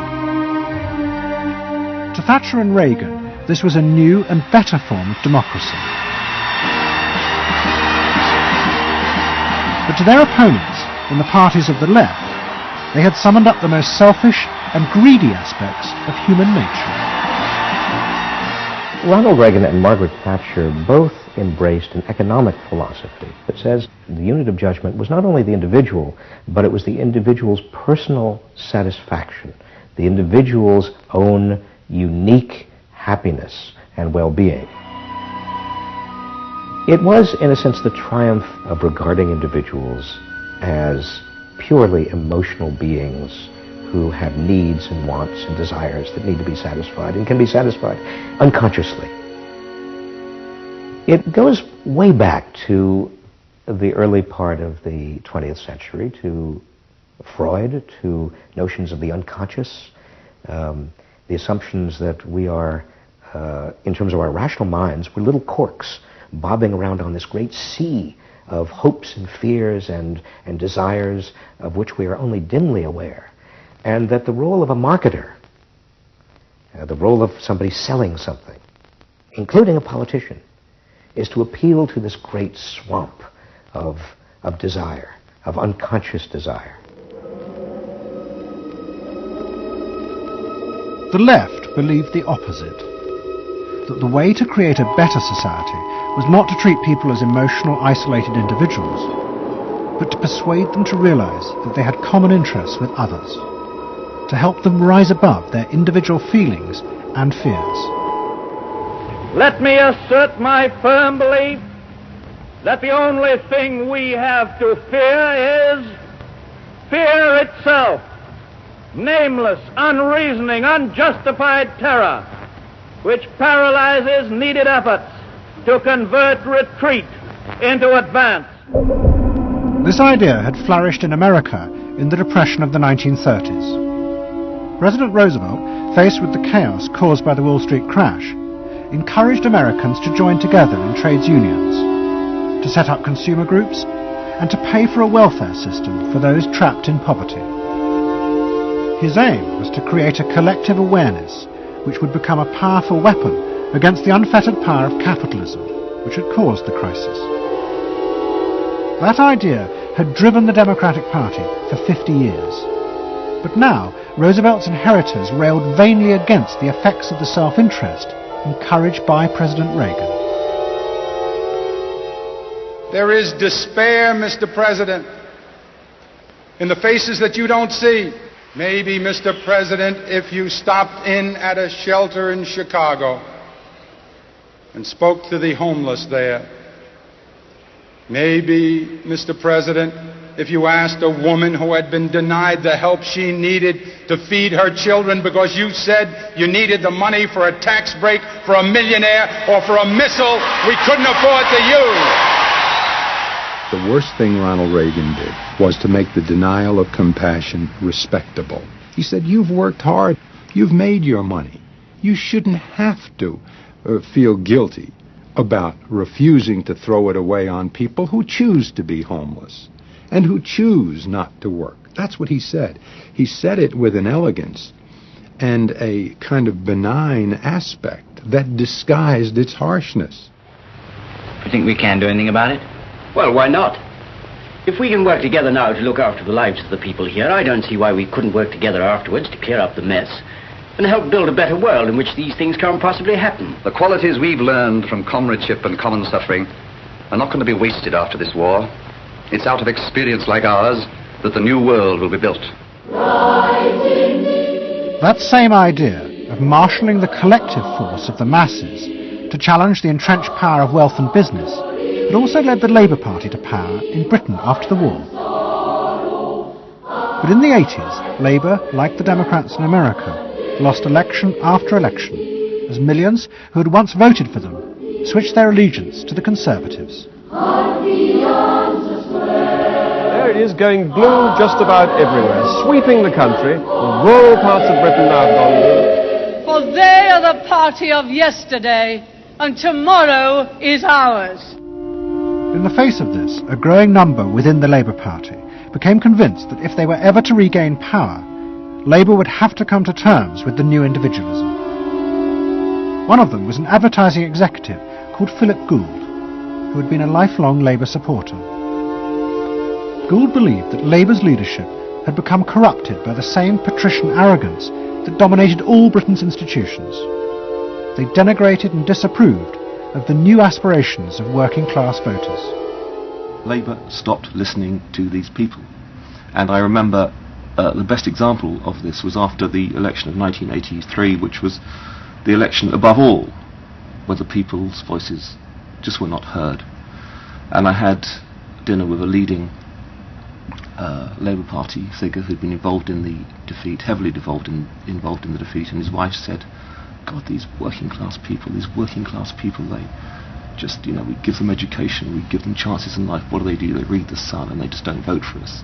And there was such a gap between these people just trying to make lives for themselves, better lives for themselves, and the kind of elitism of the Labour Party that was just such a chasm that had to be filled. Gould became part of a small group of modernisers centred around Peter Mandelson. Their aim was to reconnect Labour with the lost voters. To do this, Gould turned to the technique he knew well from his work in advertising, the focus group. Gould commissioned focus groups in suburban areas across the country with small groups of voters who had switched to Mrs. Thatcher. People were encouraged not to talk rationally about policies, but to express their underlying feelings.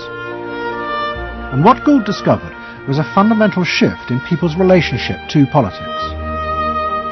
They no longer saw themselves as part of any group, but as individuals who could demand things from politicians in return for paying taxes, just as business had taught them to do as consumers. And I found that the people had become consumers. People now wanted to have, politics and life on their own terms. I mean, not just in politics, but in all aspects of life too. People see themselves as they are, as autonomous, powerful individuals who are entitled to be respected, who are entitled to have the best, not just in, going to Tesco's or wherever, but the best in terms of health and in education too. All this was about getting the Labour Party to understand that people really, really, really had changed, and the Labour Party had not, and unless the Labour Party changed, it would not win. Philip Gould now set out to try and persuade the Labour Party that they would have to make concessions to what he called the new aspirational classes, but he was going to face implacable opposition.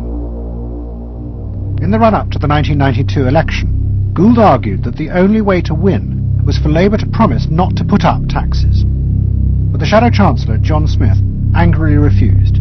Labour would stick to its fundamental policies. They would fight the election with the promise of tax increases to create a fairer society. And as the campaign began, it seemed as if Philip Gould was wrong.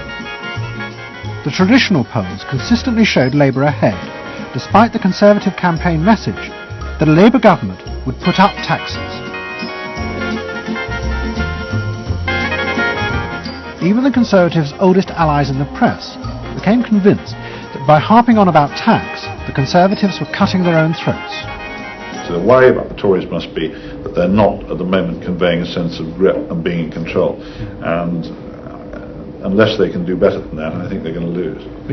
The other thing is that they still say that they are going to go on and on with this one single message of tax. And I think, part of the difficulty this morning was that you had a whole lot of people who've been going to the same press conference for 7 days, had virtually the same message thrust at them, and are kind of getting bored and restless and hitting back on it. I think the media sense a big story coming in the Tories being defeated. And the Labour Party too was convinced it would win and finally return to power. It's now time to meet the men and women who will form the next government. Labour Chancellor of the Exchequer, John Smith. And now, it is time for the next Prime Minister, Neil Kinnock. Those running Labour's campaign believed that by modern presentation they would attract back the voters, yet keep the old policies. But Philip Gould was convinced that Labour were going to lose. Through his focus groups, he knew that the very people who were telling the traditional pollsters they would vote Labour were in reality preparing to vote Conservative out of self-interest. But they were too embarrassed to admit it. And John Major also knew this, because his focus groups were telling him the same thing. What do you make of the poll which puts Labour 5 points ahead? Sir, one to the Daily Mail, sir. Feel out in the streets that matters. What do you it's feeling good on the streets, is it? It is feeling good on the streets, yes. It has been feeling surprisingly good on the streets for some time. Quite surprisingly, quite out of line with opinion polls. Don't ask me to explain it, but the feel's all right. Sir? Anyway, go on. No, lads, you must sit down. We're waiting to go. John Major's victory in 1992 was a disaster for the Labour Party. The small group of reformers centred around Peter Mandelson and Philip Gould were convinced that the only way for the party to survive was to change its basic policies. But their ideas were rejected by John Smith, who had now become leader. Philip Gould left Britain to go to work for the campaign to elect Bill Clinton president in America.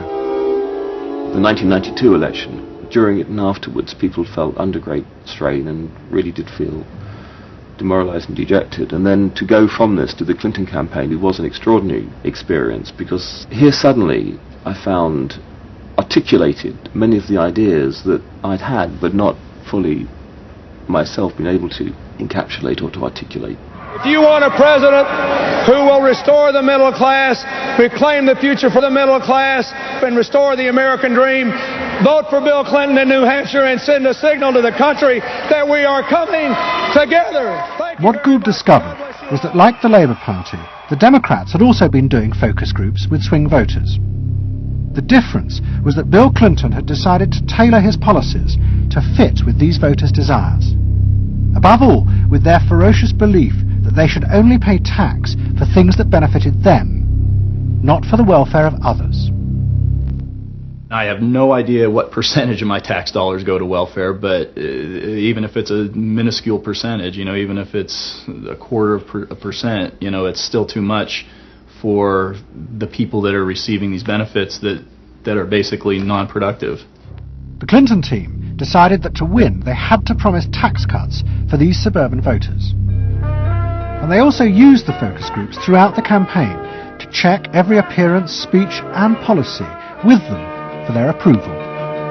What Clinton called the forgotten middle class became central figures in a new type of reactive politics. Candidates for the presidency of the United States had been prepackaged and designed for many, many years. What was new was an attempt to use very sophisticated or pseudo-sophisticated techniques to plumb the public psychology, to find out precisely what the desires of the individuals were, and then to come up with a candidate and a platform and images and words that exactly responded to those deep desires. This was packaging at a new level. This was polling at an extreme. I'm not going to raise taxes on the middle class. And the middle class needs a break. Government is in the way. It's taking more of your money and giving you less in return. In the name of the hard-working Americans who make up our forgotten middle class, I proudly accept your nomination for President of the United States. Stay focused. Talk about things that matter to people. It's the economy, stupid. Okay? But Clinton's campaign team, led by James Carville and George Stephanopoulos, did not believe that they were capitulating to the selfish desires of the middle classes. Tax cuts were the price they had to pay to regain power. But once in power, they would still fulfill traditional democratic policies and help the poor who had been neglected under Reagan, above all with the reform of health care. They would pay for the tax cuts by cutting defence spending and increasing taxes on the very rich. In this way, they believed they were forging a coalition of the new and the old voters, both of whom could be satisfied. Probably for the first time in a generation tomorrow, we're going to win. And that means that more people are going to have better jobs. People are going to pay a little less for health care, get better care. And more kids are going to go to better schools. So thanks.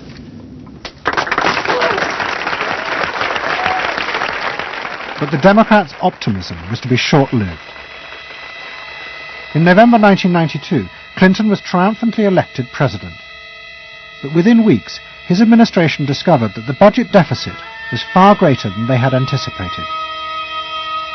At a meeting in the White House in January 1993, the head of the Federal Reserve told them that the deficit was nearly $300 billion. There was no way they could borrow any more without panicking the markets and causing a crisis. The only way to pay for the proposed tax cuts would be to cut government spending, not just on defence, but on welfare. Clinton was faced with a choice between the old politics and the new, and he chose the old. The tax cuts were dropped, and he tried to inspire the country with the old democratic ideal of government spending to help the poor and disadvantaged. Tonight I want to talk with you about what government can do, because I believe government must do more. To put people to work now, to create 500,000 jobs. Jobs to rebuild our highways and airports, to renovate housing, to bring new life to rural communities and spread hope and opportunity among our nation's youth. Healthcare reform sounds like a great idea to me. Well, I know, but some of these details sure scare the heck out of me. Like what? Well, like for... At the start of the Clinton administration, many of us, including, I believe, President Clinton himself, reverted back to an older tradition, tried to lift the public, to talk about genuine ideals beyond the individual. And that reform agenda being not only universal health care and child care and dealing with the widening inequalities in our society and homelessness, many things that many citizens, just particularly middle-income citizens, didn't want to deal with. But the suburban voters who had been promised tax cuts were not inspired by Bill Clinton's vision. They felt betrayed and wanted revenge. Their opportunity came in 1994 with the congressional elections. The Republicans, led by Newt Gingrich, promised huge tax cuts and to dismantle the welfare system. The voters who had defected to Clinton switched sides yet again, and the Republicans won both houses of Congress in a landslide.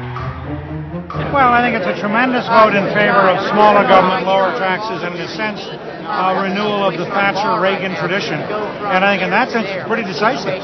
It means that the welfare state is going to be less hospitable for people who are not willing to take responsibility for their own situation. No question about it. I think today is the beginning of the end of the welfare state. For Clinton, it was a disaster.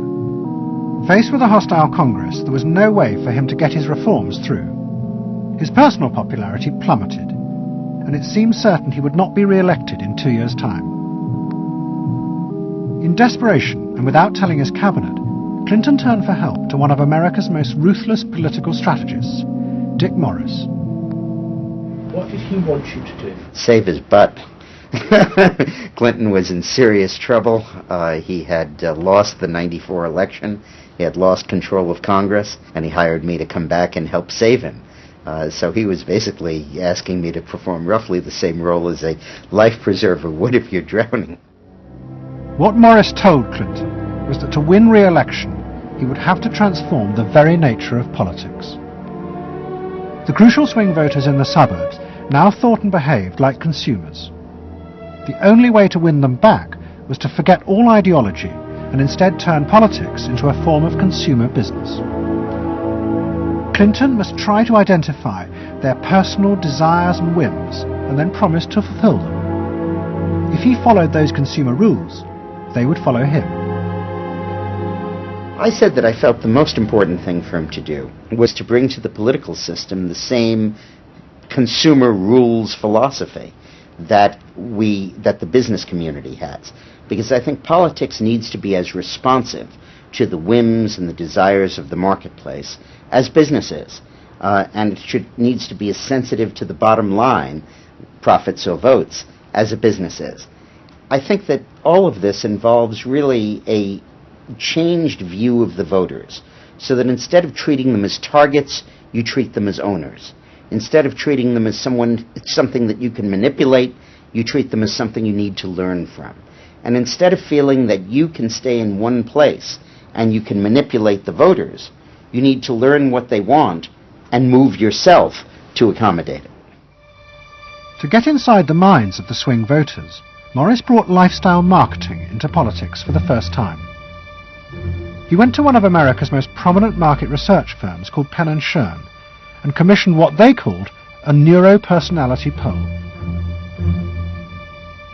It was a massive survey of hundreds of thousands of voters, but the only political questions it asked were to find out whether someone was a swing voter or not. All the other questions were intimate psychological ones, designed to see whether swing voters fell into identifiable psychological types. Well, we were asking people like, do you think you're the life of the party? Do you think when you see things that you like to have a list and organize them? Do you typically try to plan things ahead, or do you like to be more spontaneous? Where do you like to go? What sports do you like to play? What would you do with your spouse in a romantic weekend?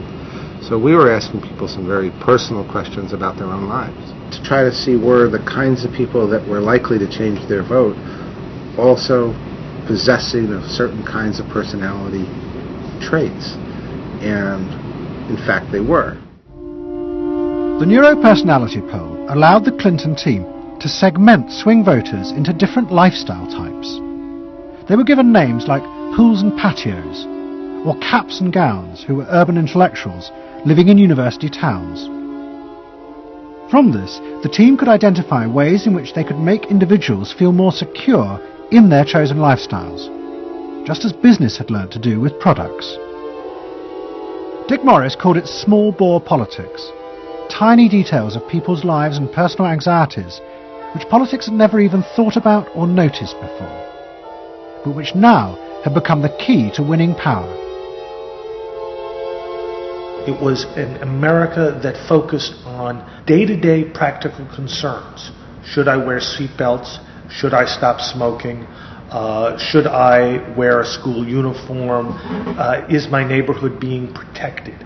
It was not so much a new individualism as the social order as we had known it had broken down. So we got into people's heads, understood their psychology about lifestyle, about values, what they thought was important, what issues they wanted politicians, and particularly the president, to address.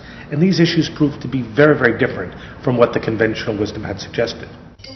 As the election campaign began, Clinton revealed Morris's new approach to a shocked White House. All traditional policies were to be dropped. Instead, he would concentrate exclusively on policies that targeted the worries of the swing voters. V-chips would be fitted into televisions to prevent children from watching pornography. And mobile phones would be fitted into school buses to make parents feel more secure. Dick Morris also persuaded the president to spend his leisure time in the same way as particular groups of swing voters. He sent Clinton on a hunting holiday, dressed in exactly the Gore-Tex outfits a group called Big Sky Families liked. The aim was to reflect swing voters' lifestyles back to them. The Liberals in Clinton's cabinet hated this approach. And I would say, well, Dick, why have a campaign? This was the 1996 campaign. If all the president is going to do is offer up these little bite-sized miniature initiatives that appeal to people's desires, like consumers, buying soap, V-chips that you could put in your televisions so you could make sure that your children did not have pornography, and school uniforms. Why talk about them? They're so mundane and they're so tiny. And he would say back, if we don't do this, we may not get reelected. And I would say, what's the point of getting reelected if you have no mandate to do anything when you're reelected? And he'd say, what's the point of having a mandate if you can't get reelected? Isn't the ultimate goal getting reelected? But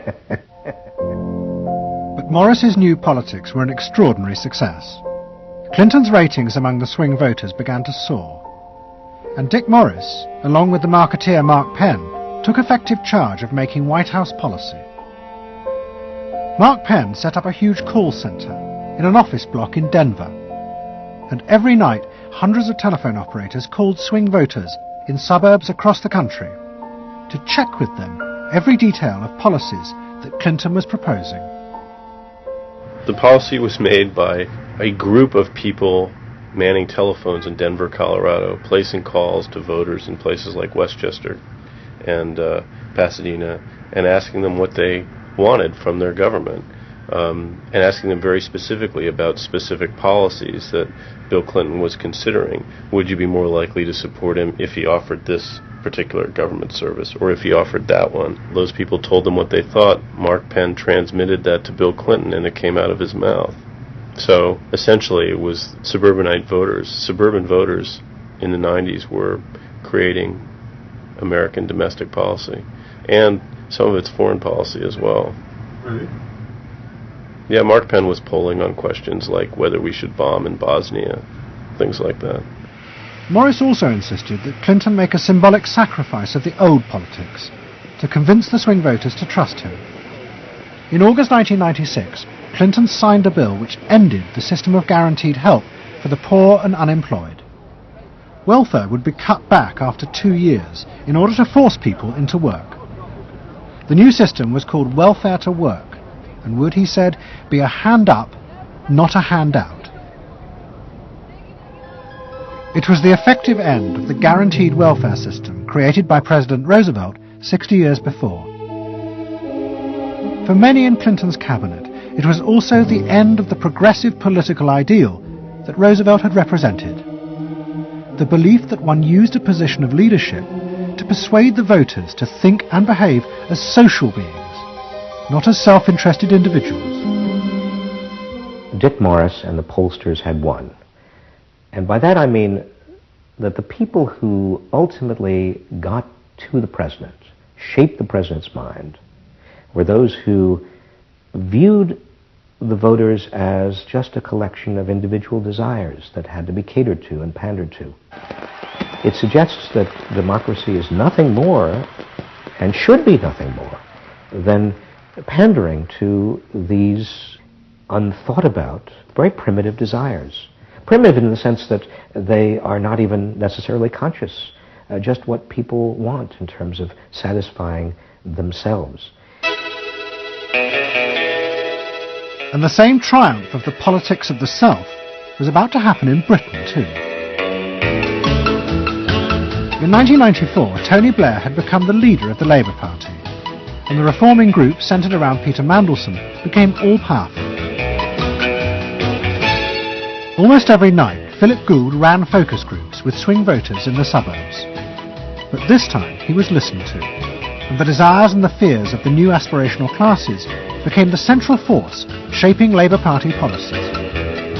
In that period, I was talking to people who used to vote Conservative and were considering voting Labour, and they wanted understood that they are financially pressed and that there are limits to the extent to which taxation can be improved. They think that crime is an issue that matters to them and should be respected. They want welfare to go to people who deserve welfare, not to people who do not.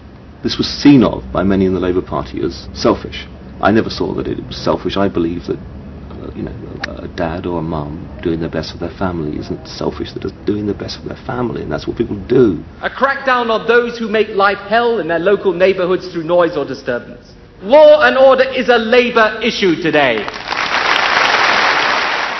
Philosophy of campaigning is, let's concentrate on swing voters, let's focus group them to find out what they want and what will appeal to them, and let's just relentlessly push those themes in the election.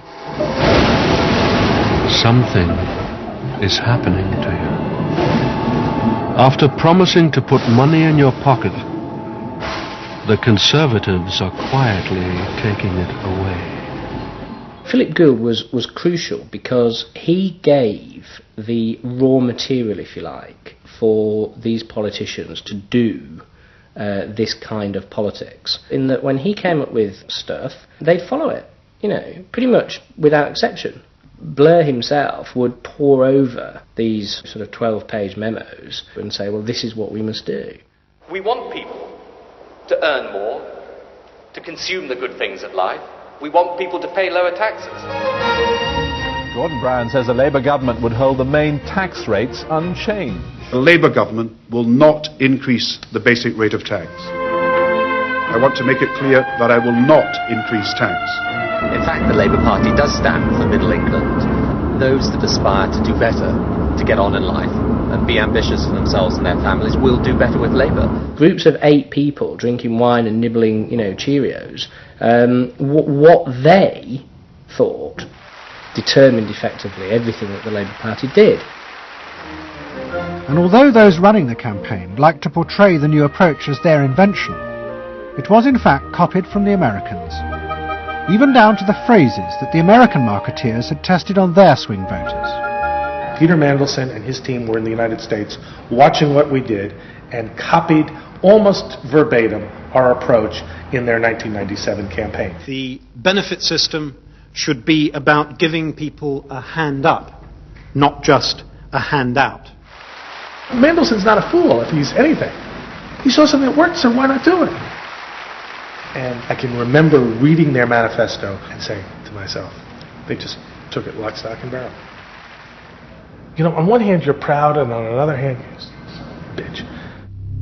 And as in America, Labour was forced to drop policies that would not directly benefit the swing voters, even if it meant sacrificing its fundamental principles. The commitment to public control of industry, which was enshrined as Clause 4 of the party constitution, was dropped. The aim of Clause 4 had been to use the collective power of the people to challenge the unfettered greed of business. But now, Tony Blair was faced with crucial voters who no longer saw themselves as exploited by the free market. They saw themselves as individual consumers who were fulfilled and given identity by what business delivered them. The new Clause 4 promised not to control the free market, but to let it flourish. Business is more powerful than government. It is quicker, it is more creative. Business is the lifeblood of the country. From this come all the benefits that society needs: employment, investment. I think, frankly, there is only one party getting business right, and that's New Labour. What New Labour did suits people who exert power in society not through the political system, or not through the democratic political system. So it suits big business, and it suits entrenched interest, and it suits the status quo. Those three things, of course, just off the top of my head, being the things that the Labour Party is supposed to be, a counterforce to. What that means is big business get to carry on exerting their power behind the scenes, getting their way, because there's no countervailing pressure. Countervailing pressure isn't going to come from, 8 people sipping wine in Kettering. Here he goes, turning an awful lot of other blue seats red as well.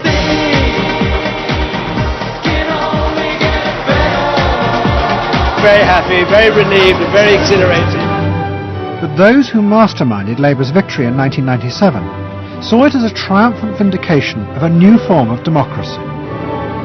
By understanding and fulfilling people's inner desires through the focus group, they were giving power to individuals, not treating them as faceless groups who were told by politicians what was good for them.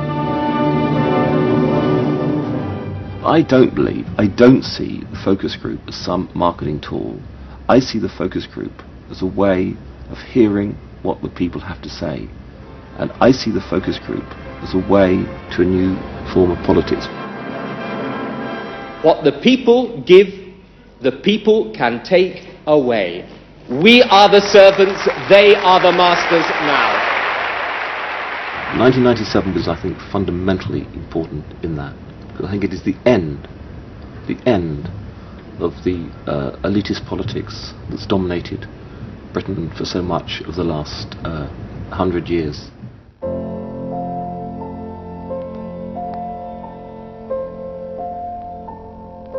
In 1939, Edward Bernays, Sigmund Freud's nephew, created a vision of a future world in which the consumer was king. It was at the World's Fair in New York, and Bernays called it Democracity. It was one of the earliest and most dramatic portrayals of a consumerist democracy, a society in which the needs and desires of individuals were read and fulfilled by business and the free market. The World's Fair created a spectacle in which all of these concerns were met, and they were met by Westinghouse and General Motors and the American Cash Register Company, and company after company presented itself as this sort of centerpiece of a society in which human desire and human want and human anxiety would all be responded to and would all be met purely through the free enterprise system. There was this sort of notion that the free market was something that was not guided by ideologies or by political power. It was something that simply was guided by the people's will. This was the model of democracy that both New Labour and the American Democrats had bought into in order to regain power. They had used techniques developed by business to read the desires of consumers, and they had accepted Bernays' claim that this was a better form of democracy. But in reality, the World's Fair had been an elaborate piece of propaganda designed by Bernays for his clients, the giant American corporations. Privately, Bernays did not believe that true democracy could ever work. He had been profoundly influenced in this by his uncle's theories of human nature. Freud believed that individuals were not driven by rational thought, but by primitive unconscious desires and feelings. And Bernays believed that this meant it was too dangerous to let the masses ever have control over their own lives. And consumerism was a way of giving people the illusion of control, while allowing a responsible elite to continue managing society.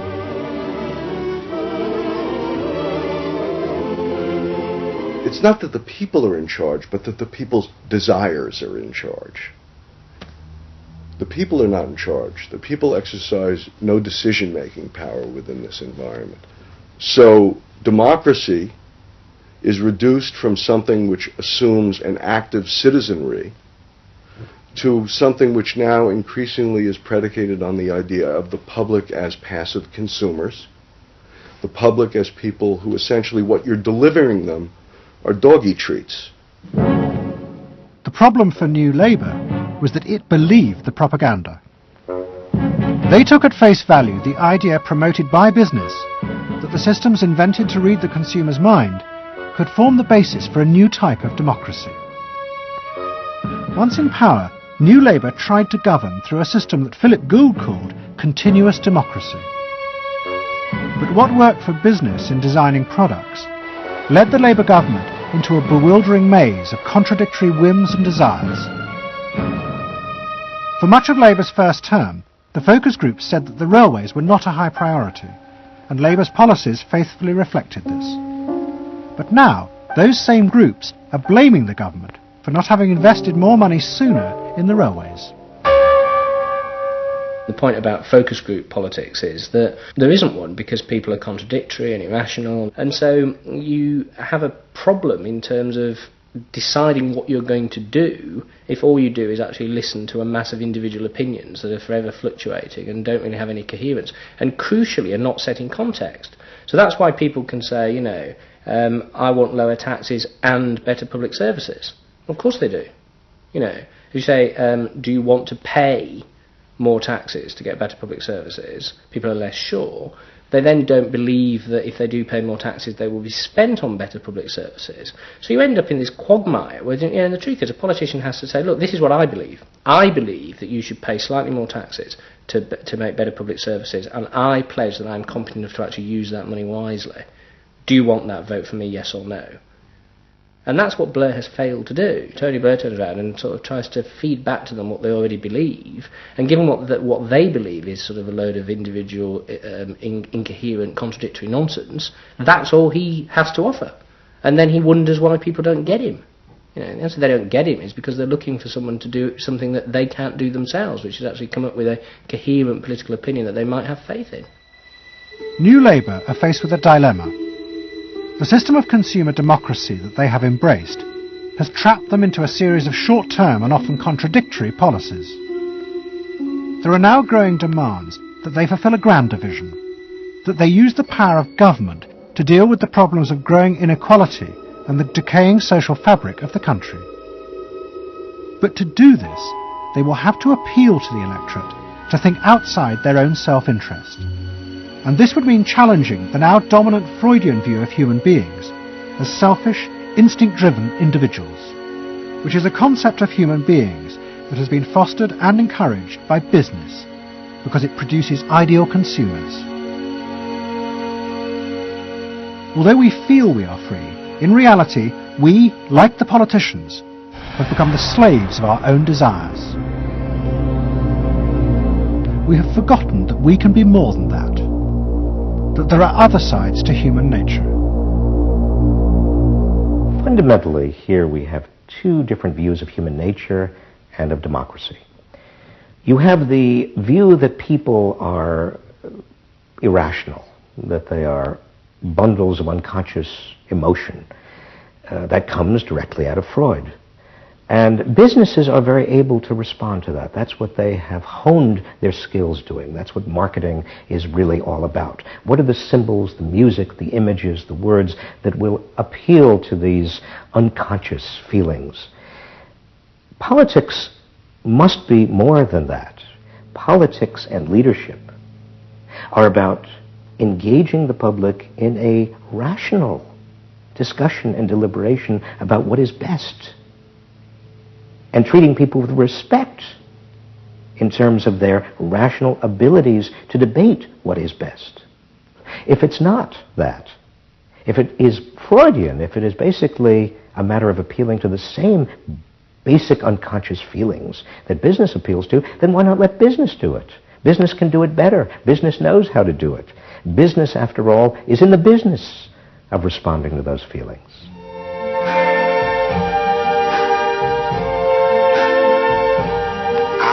see trees of green, red roses too. I see them bloom for me and you, and I think to myself, what a wonderful world.